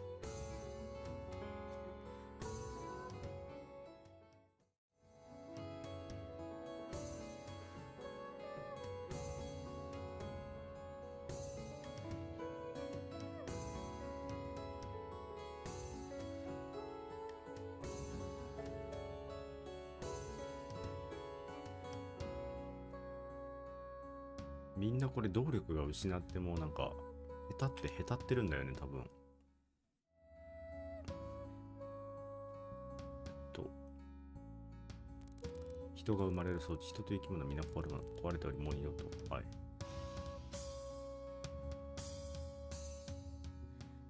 あ、人を産む装置が修理されたことを最も喜んだのは私だろう。この日をずっと心待ちにしていた。やっと私は自分の子供を手に入れられる。けれど問題が一つだけあった。それは私が近いうちに死んでしまうということだった。すべての人は生きられる時間に限りがある。そして私の残りの時間がもう多くないということは私の体が一番理解していた。私はこのことで2つの壁を乗り越えなくてはならない。一つは子供が生まれるまで生きなければならないということ。もう一つはたとえ生まれた時点で私が生きていたとしても、きっっと村のみんなは私にこの子を預けてはくれないということだった。すぐに死ぬのが分かっている人に大切な子供を預けるわけがない。けれど私は諦めるつもりはなかった。なぜなら今あの装置の中で育ち始めている子供は私の死んでしまった子供の生まれ変わりだからだ。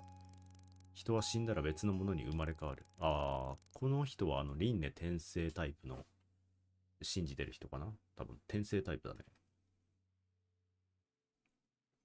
けれどあの子は体の一部しか育っていないまま何も分からずに死んでしまった。あの子は死んでもどこに行けばいいか分からずにずっとあの装置の中で留まっていたはずだ。で、そこにまたこう中で生まれたみたいな。誰に話してもこの話を信じてはくれないけれど、母親の私だけはそのことを知っている。だからどんな手を使ってでもあの子を諦めるつもりはなかった。私は今でも毎日あの装置の様子を確かめに、それはあの子が生まれる瞬間を見逃さないためだった。誰よりも早くあの子が生まれたことに気がつき、誰よりも早くあの子を抱きしめる。そしてそのまま二人で走ってこの村を出るのだ。怖っ。だいぶ怖いな。村の外には何もないなんて、そんなことは嘘に決まっている。きっとどこかには私たち二人が幸せに暮らせる場所がある。そこでは時間が止まっていて私は永遠に死ぬことはない。ザワールドかな。ちょっとだいぶやられてらっしゃるけど、私たち二人はお互いを心から愛し続け、ずっと二人で暮らし続ける。それがあの子にとっての最大の幸せだ。私の子供になることがあの子にとっての最大の幸せだ。共愛って感じなのかな。あの子供は私のものだ。絶対に誰にも渡さない。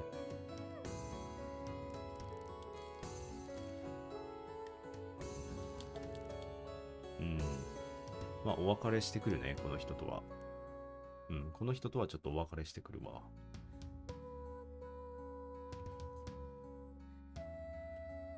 わ。でも、なんか、ここまで何かを好きになれるっていうのはいいことだとは思うけどね。ちょっと人に迷惑をかけるのはどうかと思うけど、なんか羨ましいことではあるよね。なんか誰かを愛するっていうことの狂気を感じるほどの愛って普通持てないよね。多分持てないよ。普通に生きてる中じゃ持てない。あんまり。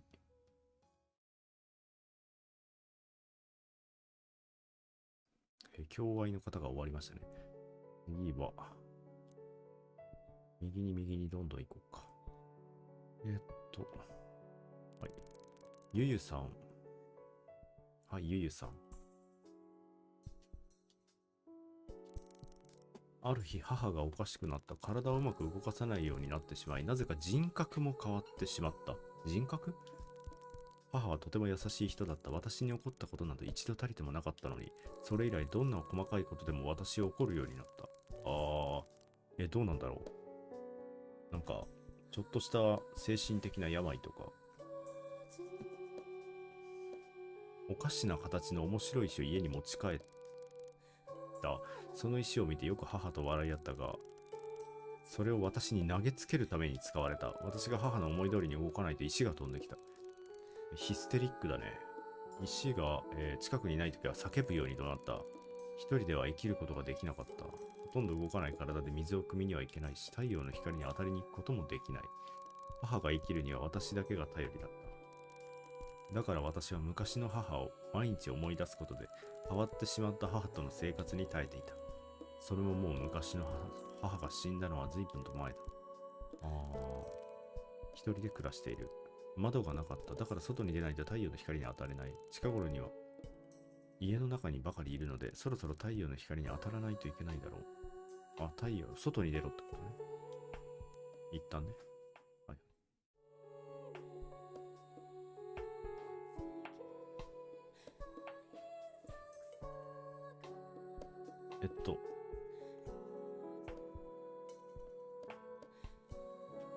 太陽の光に当たらないといけないから、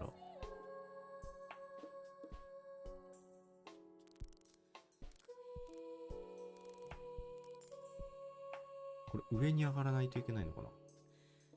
上に上がって太陽の光を浴びないといけない。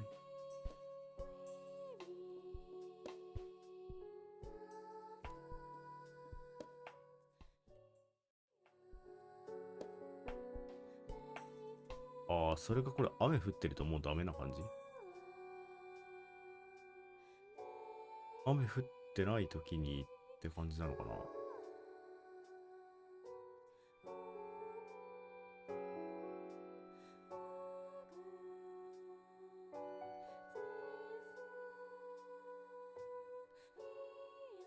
雨降ってると雨っぽいね。雨降ってない時あんのかな？時間経過で雨降らなくなるのかな？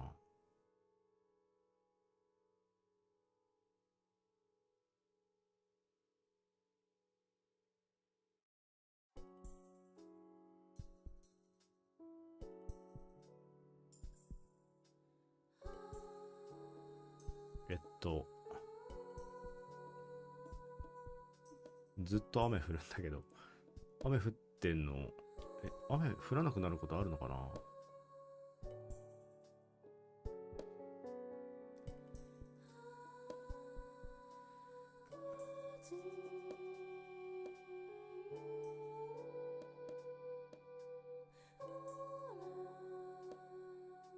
なんだろう、でも時間経過っぽいよね、雨。雨降ったり止んだりは時間経過なのかな？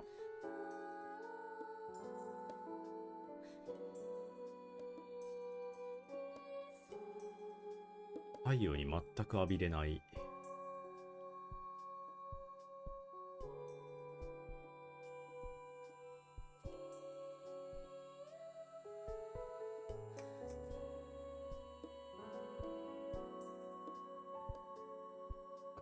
一旦ちょっと待ってみるか。雨が止むの。止まなかったら別のキャラに一回変えて、多分、晴れになってからこのキャラをやれみたいな感じなのかな。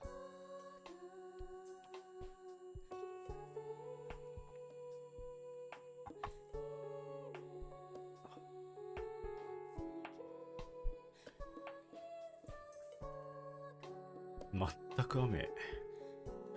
まあ、止まないけどね。どれぐらいの時間経過なんだろう。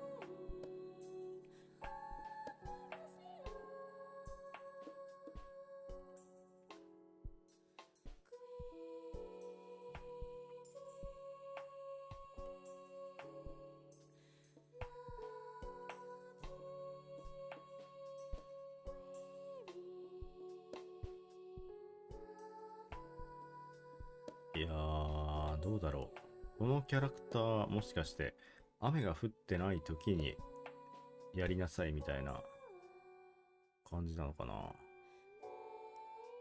てかもう家の中まで雨なんだよな。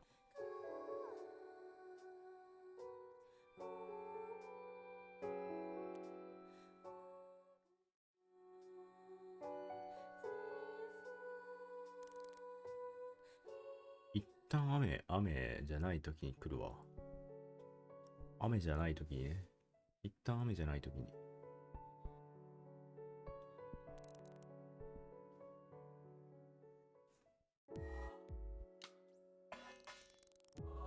僕はあるものを作っている。それは光でこの村の存在を知らせるための装置だ。懐中電灯だよね。人は世界でこの村だけに生きている。けれど僕はそうは思わない。この村の人はみんなバカだ。こんなバカたちが生きていられるのだから、この村以外にも生きている人は必ずいる。この人たちはこの村がここにあるよと伝えるために僕はこれを作っていた。あとは光を出す装置を設置するだけ。電池かな多分。はいはいはい。あれでしょ？電池を取りに行けみたいな。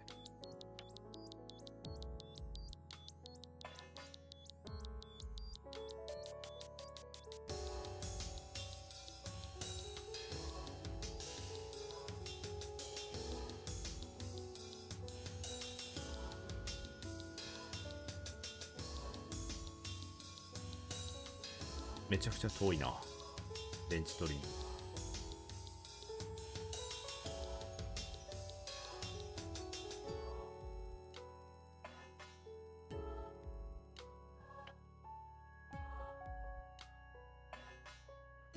これもしかして雨と晴れって一人一人のサイクル？ワンサイクルかな？一人終わったら、ごめんね、もらってくね。はい。一人終わったら次晴れみたいな感じなのかな？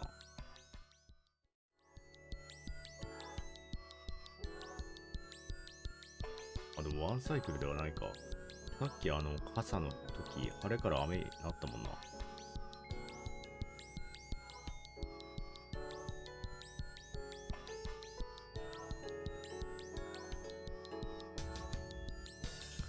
遠いな。すごく遠い。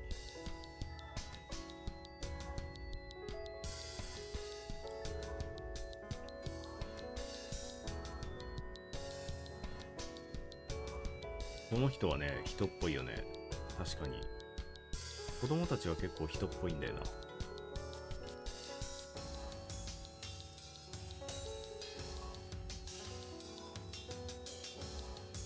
えああ、はい。これで乾電池を入れて、電池を入れて光を作る。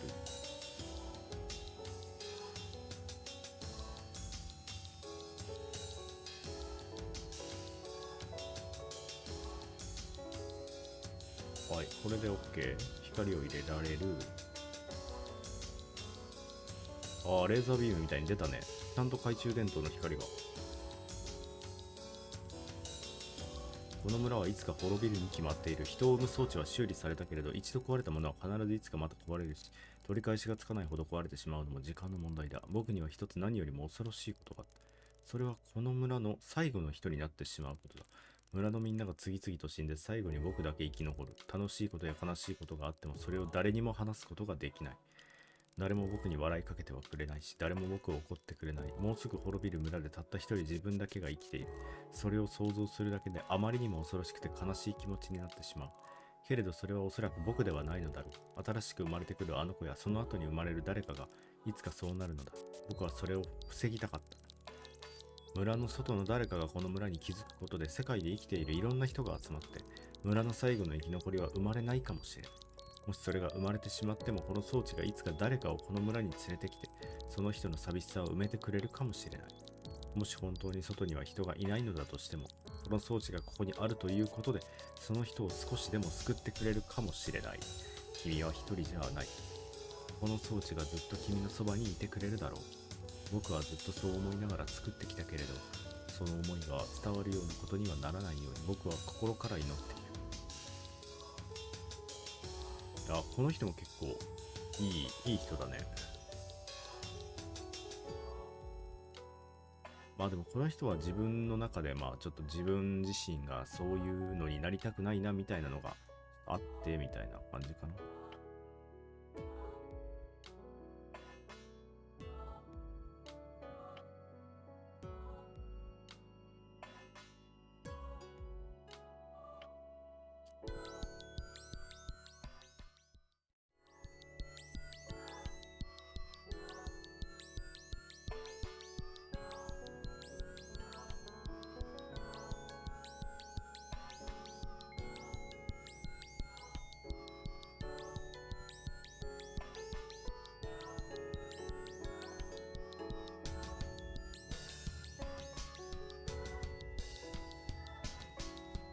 この最後までの距離がちょっと遠い。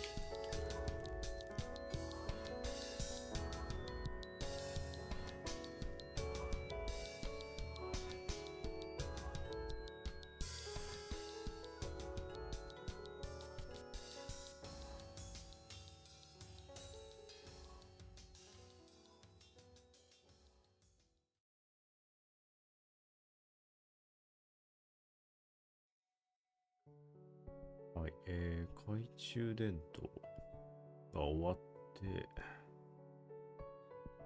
ここまでだから、でも雨の人どうすんだろうな。一旦いいか。一旦雨の人は置いとこうか。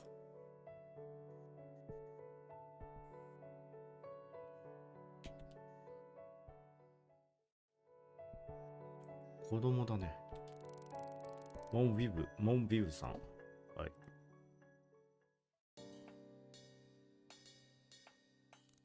お父さんはバカだからいつも空を飛びたがっていた。私と全然関係ない話をしている時にも、突然立ち上がっては空を見上げ、空飛びてえなぁ、と口にしていた。ああ。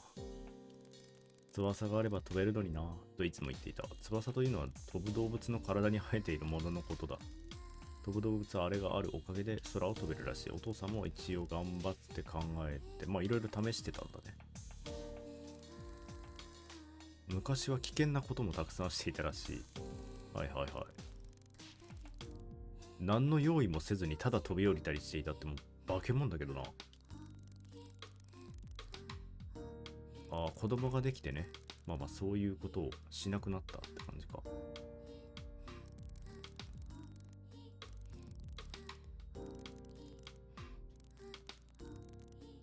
ああ、飛ぶ動物はすぐに逃げてしまう。だから満足に見られることはほとんどなかった。村の人があることをして、どうやら村には遠くのものを見られる装置があるらしい。ああ、オッケー。ああ、間違った。ちょっと、ごめんごめん。ちょっと間違った。さっきのやつだね。望遠鏡みたいなのがあったよね。こっちか。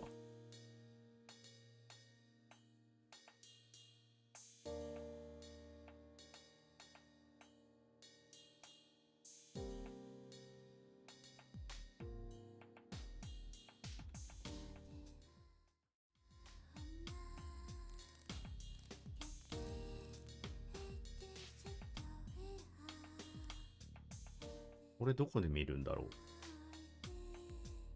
使うでいいのかな。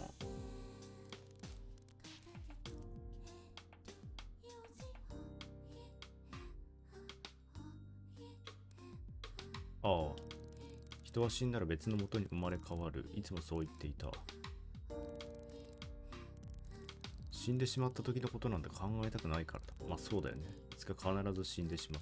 それはお父さんも例外ではなかった。その時はやけにあっさりと見て、空飛びでなーっと立ち上がり、家から外に出て行った。追いかけて外に行くとそこでお父さん動かなくなっていた。空を見上げながら死んでいた。なんだか最後までお父さんらしいなと笑ってしまいそうになって、笑ってしまったと思った時には悲しみが溢れ出していた。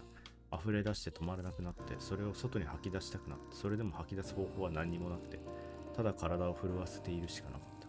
私は飛ぶ動物を見るのが好きだ。飛ぶ動物を見ているとお父さんと会えたような気がするから。飛ぶ動物に生まれ変わったお父さんは自由に空を飛べているのだろうか。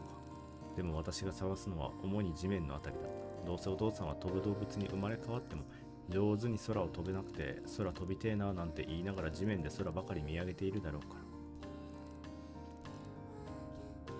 うんうんうんうん。そうね。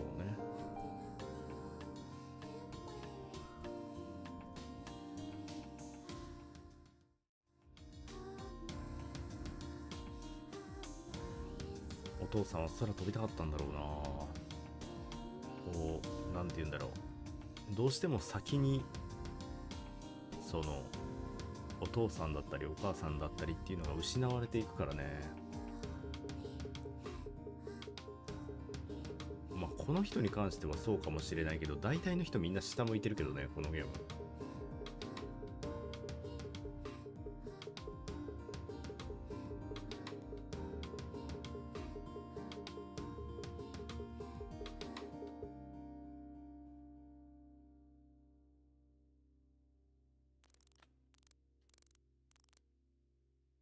さっきの太陽の光当たる人ってさ、もしかして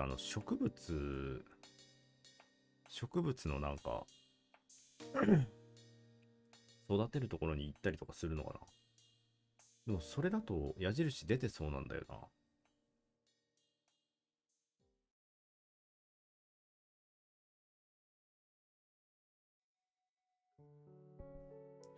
はい、一旦ここでこの人は終わりと。次に左に向かって、ああ、ユアムフさん、もう真上向いてるけど、お母さん僕がどこに行くにもついてくる。外に行くにも必ず確認しないといけない。ああ、過保護なのかな。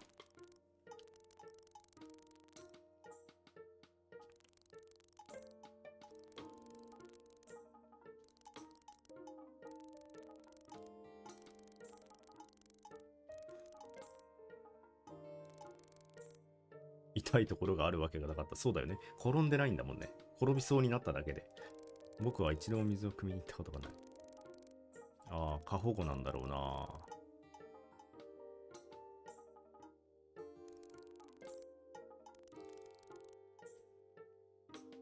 ああ、一人で、え、あ、君上向いてるわけじゃない。手じゃないんだ、それ。背中なんだ。ってことはやっぱ下向いてるんだね、この子も。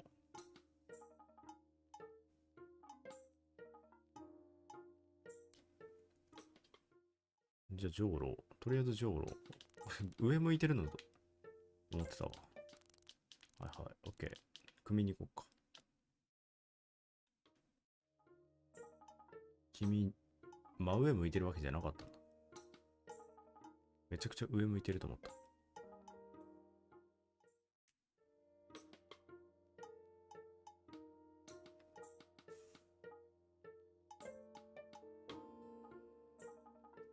子供の歩き方なんかちょっと軽快で可愛いんだよな。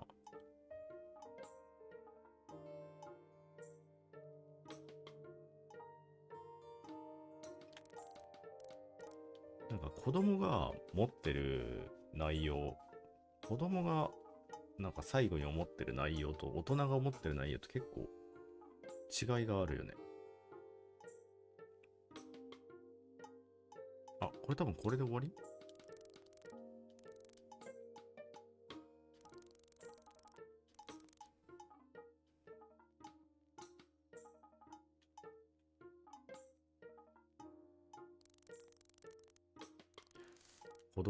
子供がいたんだ。ああ、死んでしまったんだね。ああ、それでか。だから過保護になった。目を離した隙に死んでしまったみたいな。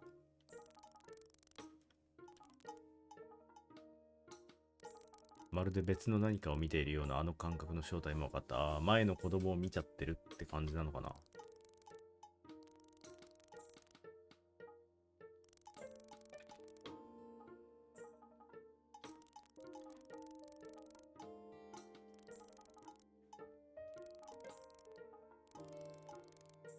一人でもあらゆる危険に対応できる。ちょっと強いな、この子、思想が。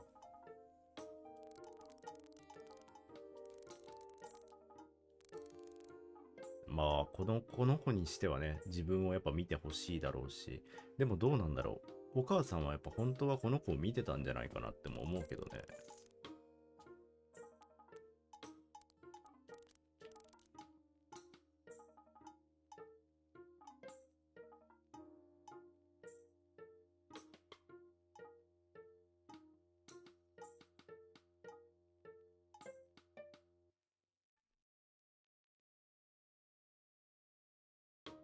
すごく、すごく遠いです。お別れのお別れの場所まですごく遠いんですよね、これ。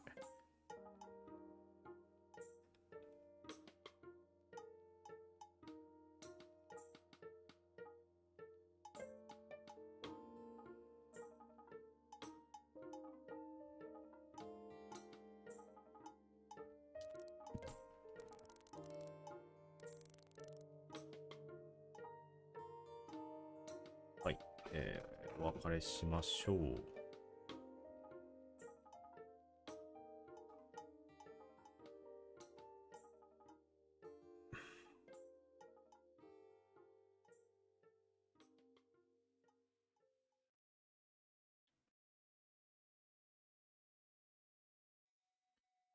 次ね。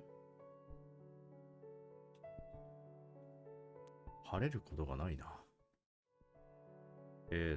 でっかいな、結構。でかいね。ジーヒーさん。面倒な子供の親になってしまった。俺は人の親になるつもりなどなかったのだが、村の連中に面倒を押し付けられてしまった。そいつは生まれつき目が見えなかった。話を聞くと光というものを理解できないらしく、常に暗闇にいるような状態らしい。近頃人を産む装置の調子が悪いのか、変なやつばかり生まれてくる。この前生まれたのも声の出せない子供だったようだ。そのまま人を産む装置なんてぶっ壊れて、こんな村滅んでしまえばいい。俺は常々そう思ってる。この村がここにあっていくらかの人が生きているということに一体何の意味があるのか。どのように考えても俺はこの世界に意味を見出せなかった。目が見えない子供と聞いてどれほどの面倒を押し付けられたのだろうと思っていたけれど、実際に一緒に暮らしてみるとそれほどの面倒はかからなかった。目が見えないと言っても耳は聞こえるらしく、音を頼りに自分のことの大半は行えていた。俺の汲みに行く水の量が2人分になったくらいのものだった。昼になると音でわかるらしく、毎日外に遊びに行っていた。あ、すごいね。目が見えなくても村にはそこまで危険なものはないし、本人が勝手にしていることなのでしたいままにさせていた。そして帰ってくるなり興奮した様子で、この音が綺麗だった、あの音が綺麗だったと細かく俺に報告を始める。それが少しうるさいくらいのものだったが、我慢できる範疇だった。子供がそうしている間、俺はできるだけ何もせずに過ごした。一切動かず、一切何も考えず、できるだけ無意味に一日を終わらせる。それが俺の唯一の意味のない世界への反撃だった。じゃあ、ここで何もしながらいいのか？違うのか？出ないといけないの？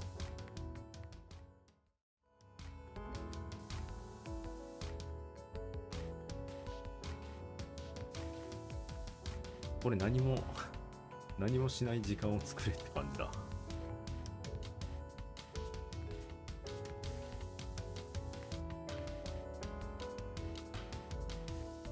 もう何もしない時間を作りなさいタイムだ。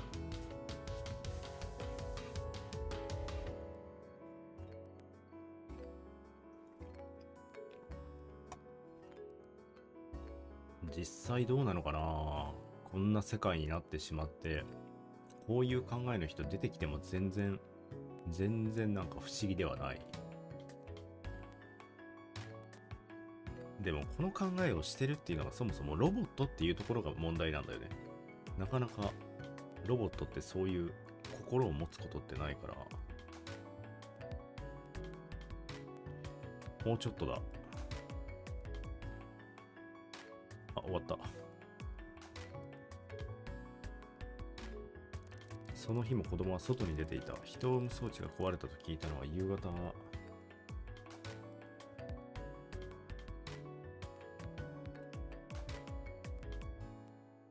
太陽の赤い光が家の感情ほど厄介なものないですよ。まあ、制御できないものの一つではあるからね。人間が未だに制御できない一つ。太陽の赤い光が家の中にも入ってきていた。そろそろかと思っていた頃にちょうど子供が帰ってくるなり、いつもの報告。今日の風は昨日の風よりも、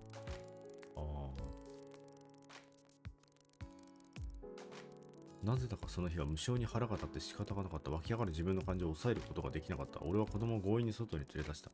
辺りは暗く、もう夜になっていた。俺は空を見上げて子供に言った。お前は知らないだろうが、夜の空には星が出る。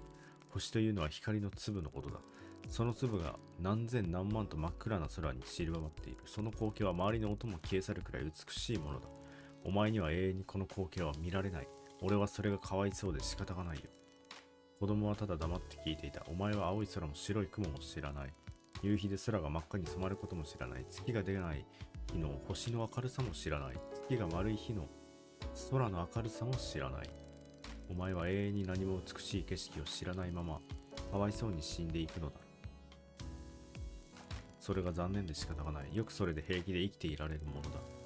すぐにでも自分の頭を吹き飛ばしてやりたかった。こんなことを言って一体何になるのだろう。そしてやっと気がついた。俺はこの子がずっと羨ましかったんだ。世界をただ美しいと思えるこの子がずっと羨ましかった。俺にはこの美しいはずの夜空の星でさえ、ただのつまらない点の集まりにしか見えない。けれどこの子には些細な音でさえ美しいものに感じられるのだろう。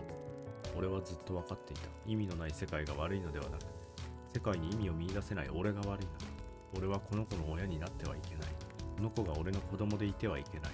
村の連中に頭を下げるのは嫌だが、誰かにこの子を引き取ってくれるようお願いしよう。俺のそばにいることで、この子が俺のようになってしまうことだけは絶対に許されないのだから。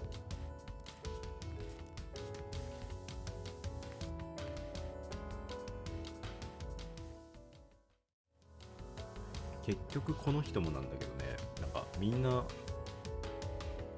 最初に思ってたこととこう何かに関わって触れて考えが変わるっていうところが一致するところではあるけど、でもどうなんだろう。人って結構変わらないものではあるから、こうやって変われるっていうところがそもそも機械の心なのかもしれない。なんかすごく素敵なものに出会えた時、人っ、変わる人もいれば全然やっぱ変われない人もいるし、そこはやっぱちょっと違うところなのかなって、こう心を持ってるけどやっぱり機械的なものなのかなってちょっと思っちゃうね。はい、ここが終了した。さっきの光の人どうなんだろう。ものすごく年いってる人なのかな。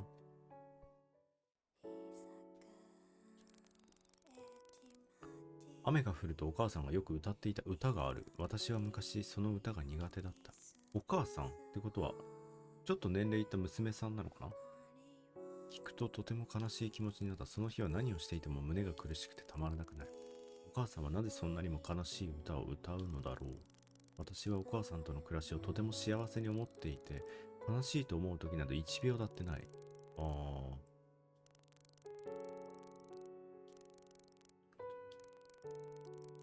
あ、悲しい歌なんだね。別の人と暮らした方がお母さんは幸せだったのではないだろうか。そんなことを延々と昔の私は考えてしまっていた。今となってはそれもいい思い出では、先になくなるもんね。雨が降ると私はいつもお別れの場所に向かう。雨の日にあの場所で佇んでいるとお母さんのあの歌がどこかから聞こえてくるような気がする。はいはい。あの場所に自ら行くってことか。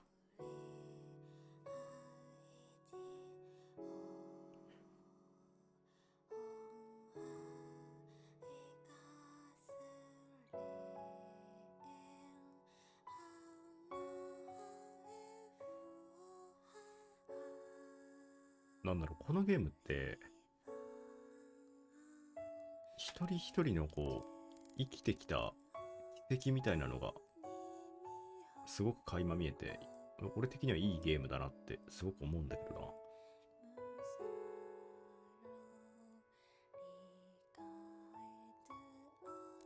どうしてお母さんはあんなにも悲しい歌を歌うのか。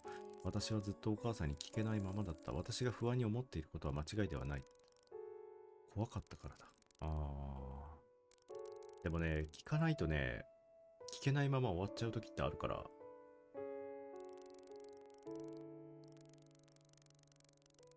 聞いたんだね。ちゃんと最後の最後で聞いたんだ。嬉しいからよと答えた。あなたといつか別れる日が来てしまうことがあまりにも悲しくて、悲しめることが嬉しいから歌うのよ。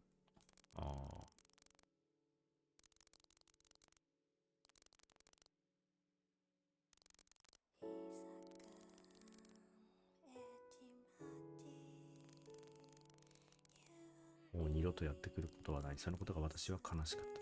そして同時にそのことに悲しめるということが嬉しかった。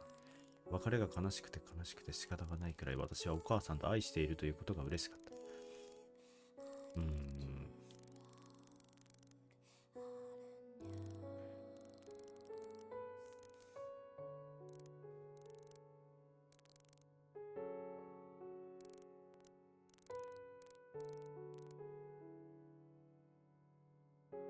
そうだね。でもこれは最後に聞けてよかった。聞けないまま終わったんじゃなくて、最後に聞けて、あの歌がね、嬉しいっていう感情だったっていうのがいいよね。なんだかんだででもみんなちょっとなんか、ほっこりとした思い出の中だけに生きていってる気がしないでもないけど。いたっけここ。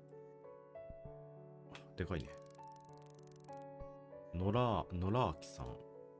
はい。野良明さん。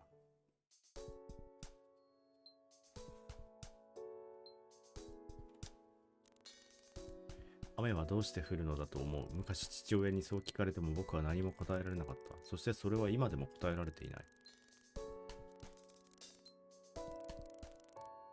そうなんだ。子供、結構でかいけどこれ子供なんだ。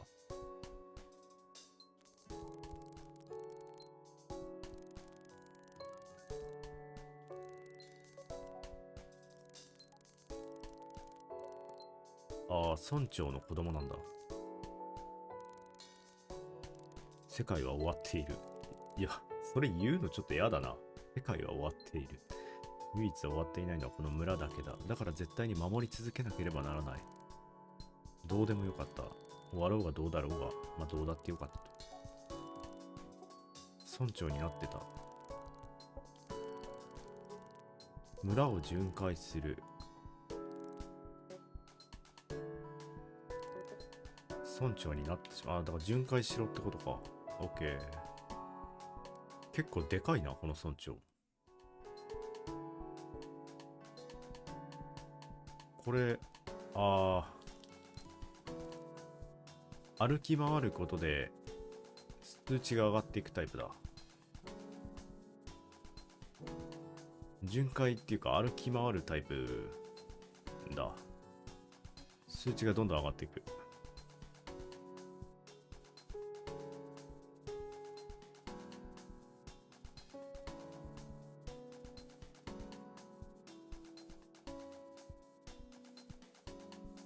数値が上がっていくんだけど、結構上がってくる。これもしかして本当に全部村回らないと上がらないタイプかな。あ、でも、これ往復して上がったら上まで行かなくていいか。これで、分かった。これで上がっ、上がらない。ちゃんと巡回しないといけないタイプのゲームだ。なかなかなものだな。巡回しないといけないタイプだな。ちゃんと巡回しないといけない。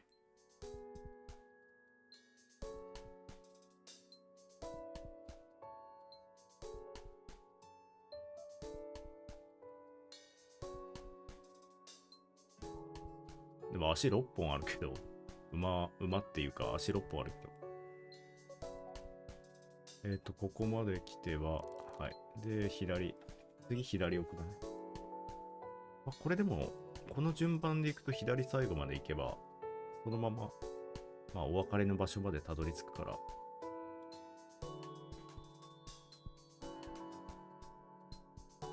頑張れ、巡回。ここ上がらないよね、当然。こっから上がっていくスタイル。はいはい。OK。こっから上がっていく。ちょっとずつだけどね、上がっていくかな。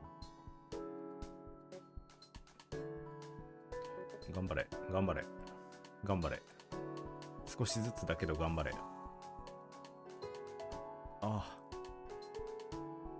これちょっと足りないとかだったら嫌だな。いけるよね。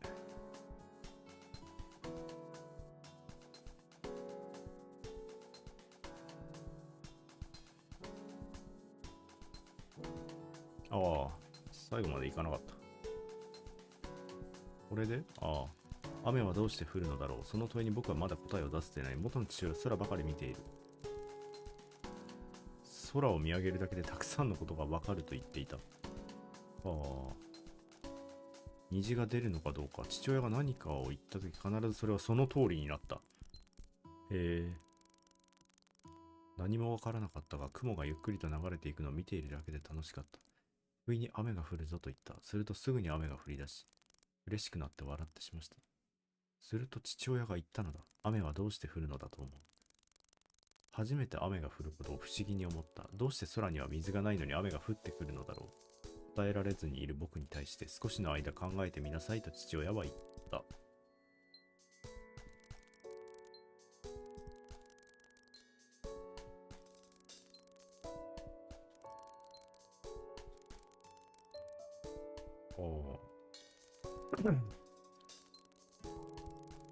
村長が死んだ時は村中のみんなが集まったけれど、父親の死を悲しむ人は誰もいなかった。その日は雨が降っていた。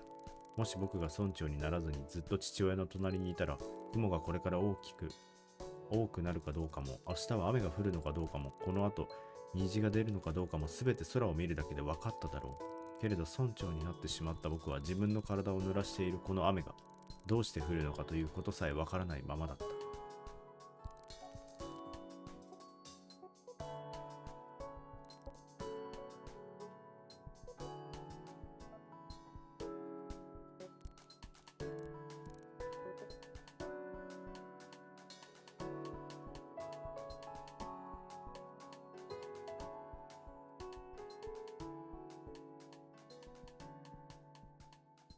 なんか村長は村長で問題ありそうだな、なんか。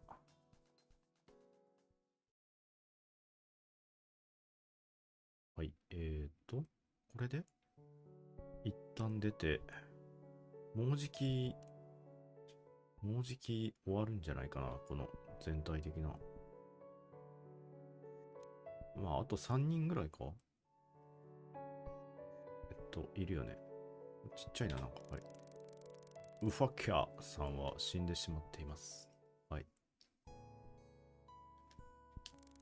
夫の顔だけは忘れないはずだと思っていた。けれどそれは私の間違いだった。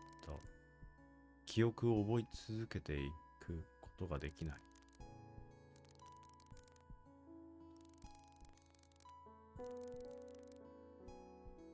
なんかちょっと記憶を失っていくタイプの、あれか。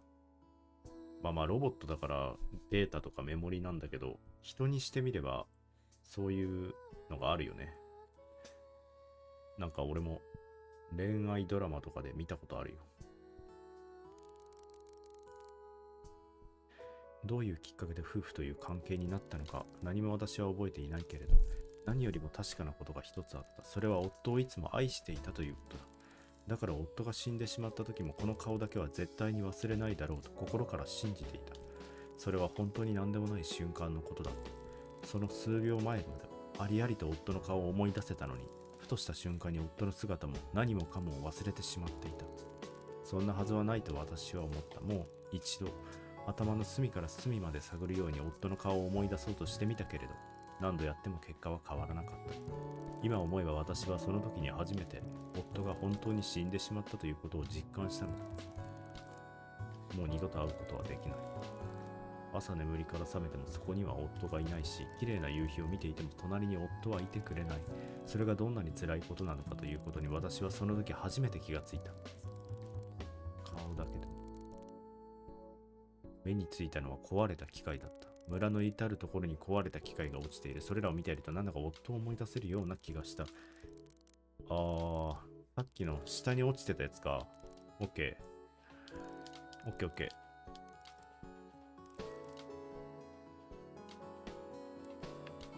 ー。4つね。4つ集めればいいと。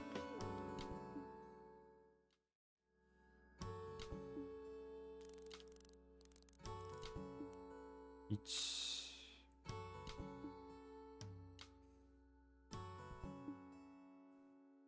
結構なんか上に落ちてた気がしたけど。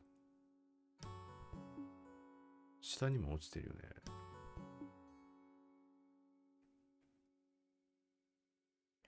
2と。で、上に上がって、1で3か。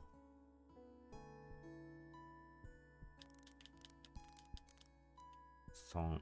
もう一つで4。思い出せるといいけど、どうなんだろうね。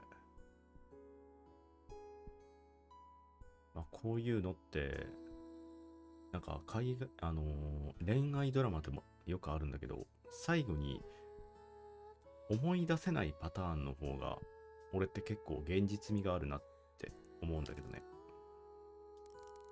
村のどこにでも落ちてる。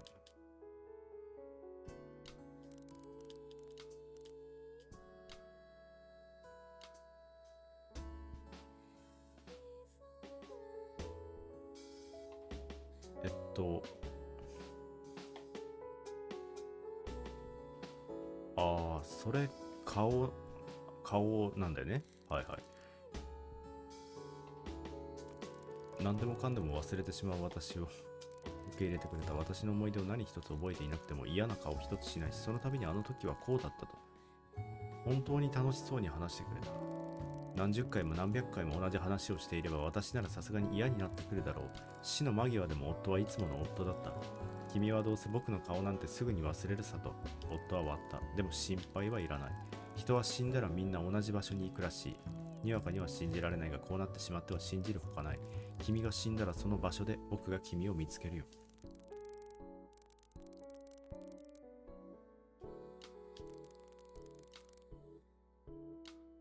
この約束もいつまで覚えていられるかわからない。でも今こうやってこの記憶に刻まれてるってことは忘れずに死んでいったんだろうね。忘れずに死んでいけたんだろうね。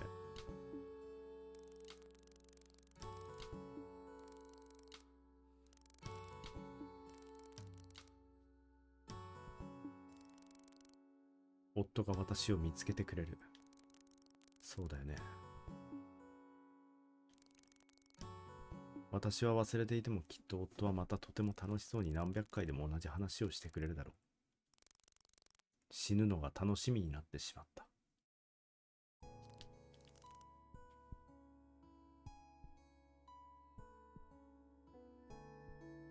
結構グッとくるな。この人は死を楽しみにできたんだね。そういうのがあったからこそ。しかもこれを思いながら死んでるってことは全部覚えて死ねたんだよね。全部覚えて亡くなることができた。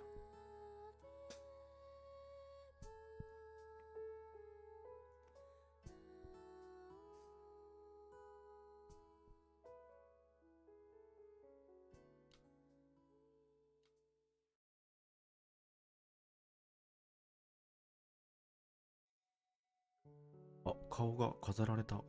顔が飾られたまま。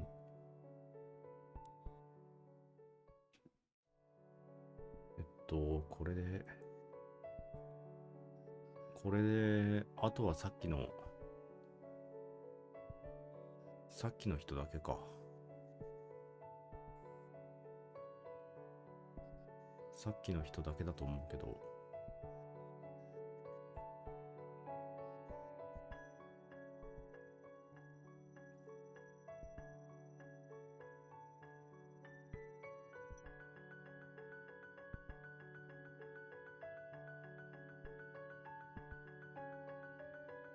あ、この人だけだね、最後。この方でもね、わかんないんだよね。普通に光を浴びてきなさいみたいな感じで。これってもしかしたら歩かないといけないだけこれ。ならないよね。この人、どうするんだろう。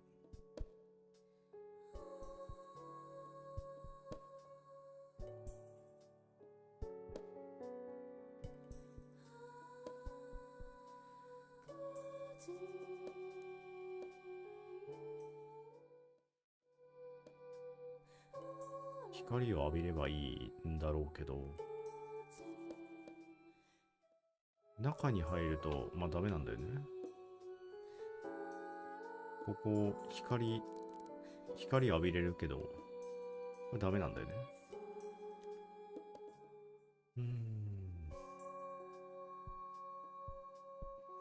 晴れた場所に行かないといけないってことかな。晴れた場所なんてあるかな。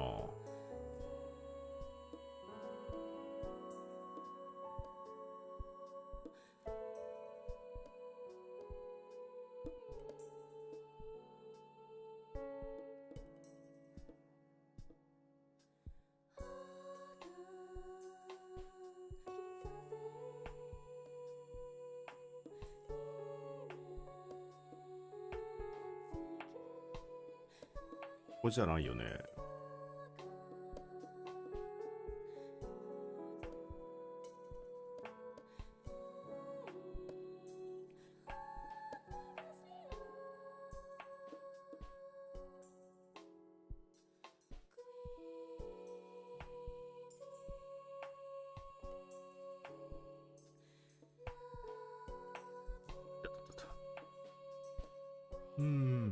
数値が上がらないな。日の光を浴びるってなってるから、浴びるだけだと思ってるんだけど。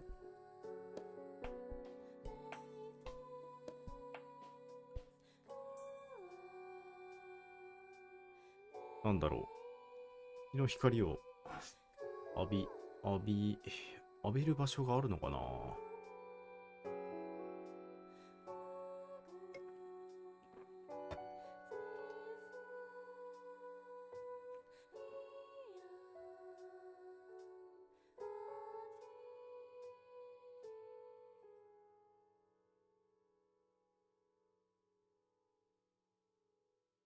いやいやいや、まさかバグとかではないよね。さっきもバグじゃなかったしね。雨じゃないとき、いやいや、バグじゃないよね。さすがにバグじゃないよね。あ、ここ雨降ってない。雨が止んだから。時間なのかな雨止むの。場所なのかなやっぱり。雨が止むのって。ここ雨止んでるわ。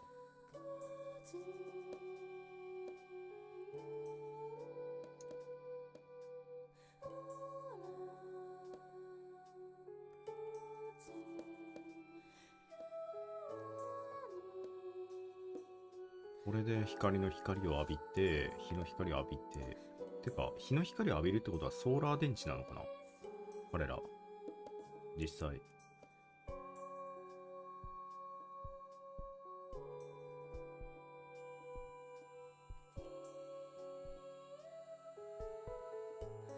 これで、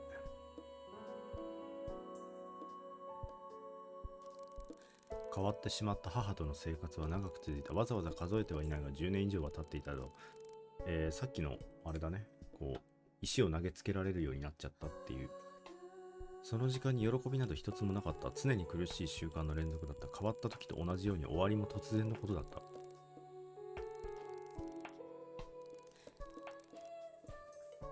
最後くらいはせめて昔の母に戻ってほしい。俺はあれなのかな、結構こう、もうわけわかんなくなっちゃったって年齢がいってみたいな感じなのかな。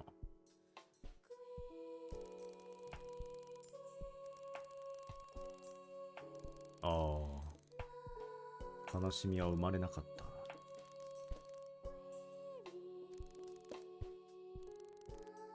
やっと母が死んでくれた。あれほどまでに愛していたはずの母の死を私が喜んでしまっているということが、ただただ悔しくて仕方がなかった。母が昔言っていた。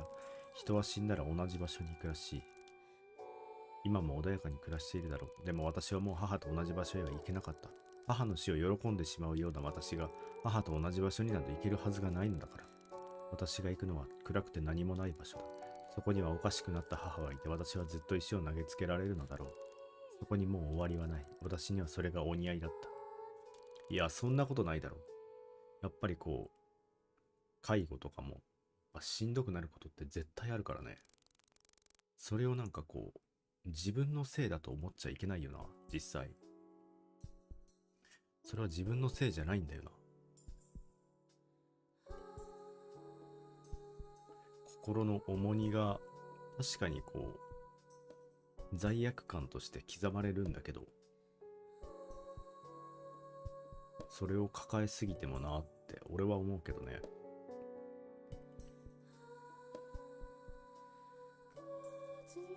これで全員終わったのかな。多分順番に終わったはずではあるけれど、まあそうなんだよね。そうなんだけど、でもそうじゃないんだよね。やっぱり亡くなった後はやっぱ優しかった元の母親に会ってほしいよな。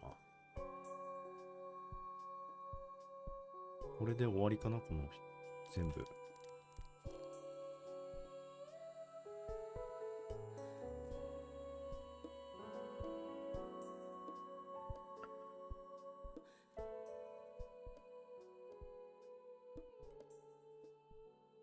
これで最後、多分全員分終わったと思うんだけど。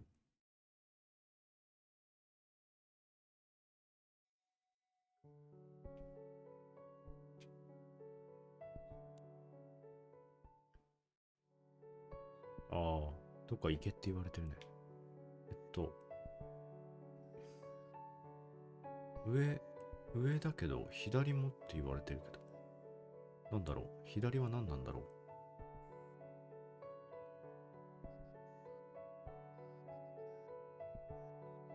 ああ、上か。えっと、待って、でも、上と、これ右手、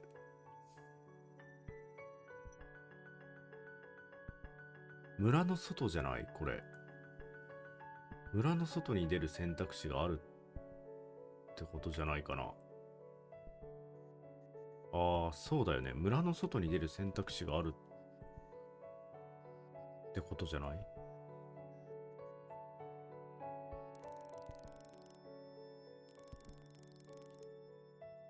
ああ、村の外には何もない。それでも外に出ますか？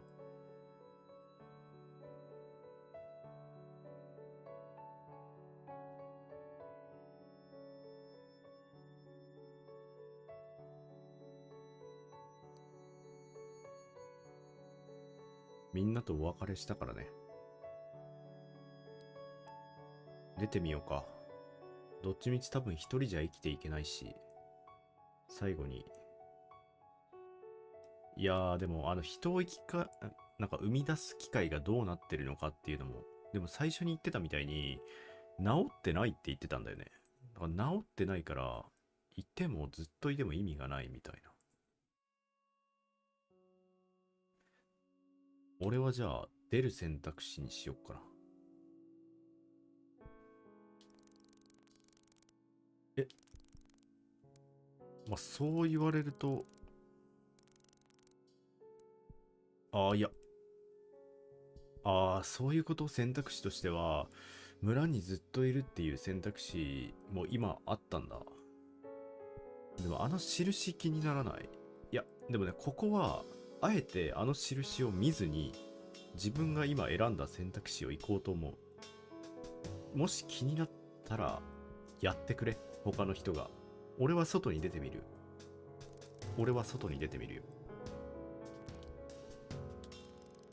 二度と村には戻ることができないけれども、それでも外に出ますか？はい。俺は外に出る選択肢でしてみる。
はい。というわけでね、ここから先は、この子の物語ということで、多分外で誰かに出会えるかもしれないし、もしかしたら出会えないかもしれないし、まあ、あの村にいることが良かったのか、あの村じゃなく外に出たことが良かったのか、それはね、最後にこの子たちがわかることかなと思うから、まあ、これはこれで良かったのかな。いや、良かったね。この一つ一つの話、まあちょっと刺さらないものもあったけど、大半が刺さったし、まあ、良かったかなって思うし、俺ちょっと気になるから、この配信は終わるけど、このエンディングエピローグのまま、1時間ぐらい、まあ30分ぐらいちょっと放置してみようかなって。もしかしたら隠しエンドみたいなので、これ歩き続けて何かに出会うっていう隠しがあるかもしれないし、ちょっと30分ぐらい置いてみるわ、俺は。じゃあ、今日は見に来てくれてありがとう。いろいろ、いい話だったなと思いました。じゃあまた。明日はもうないか。また次の配信で。お疲れ様でした。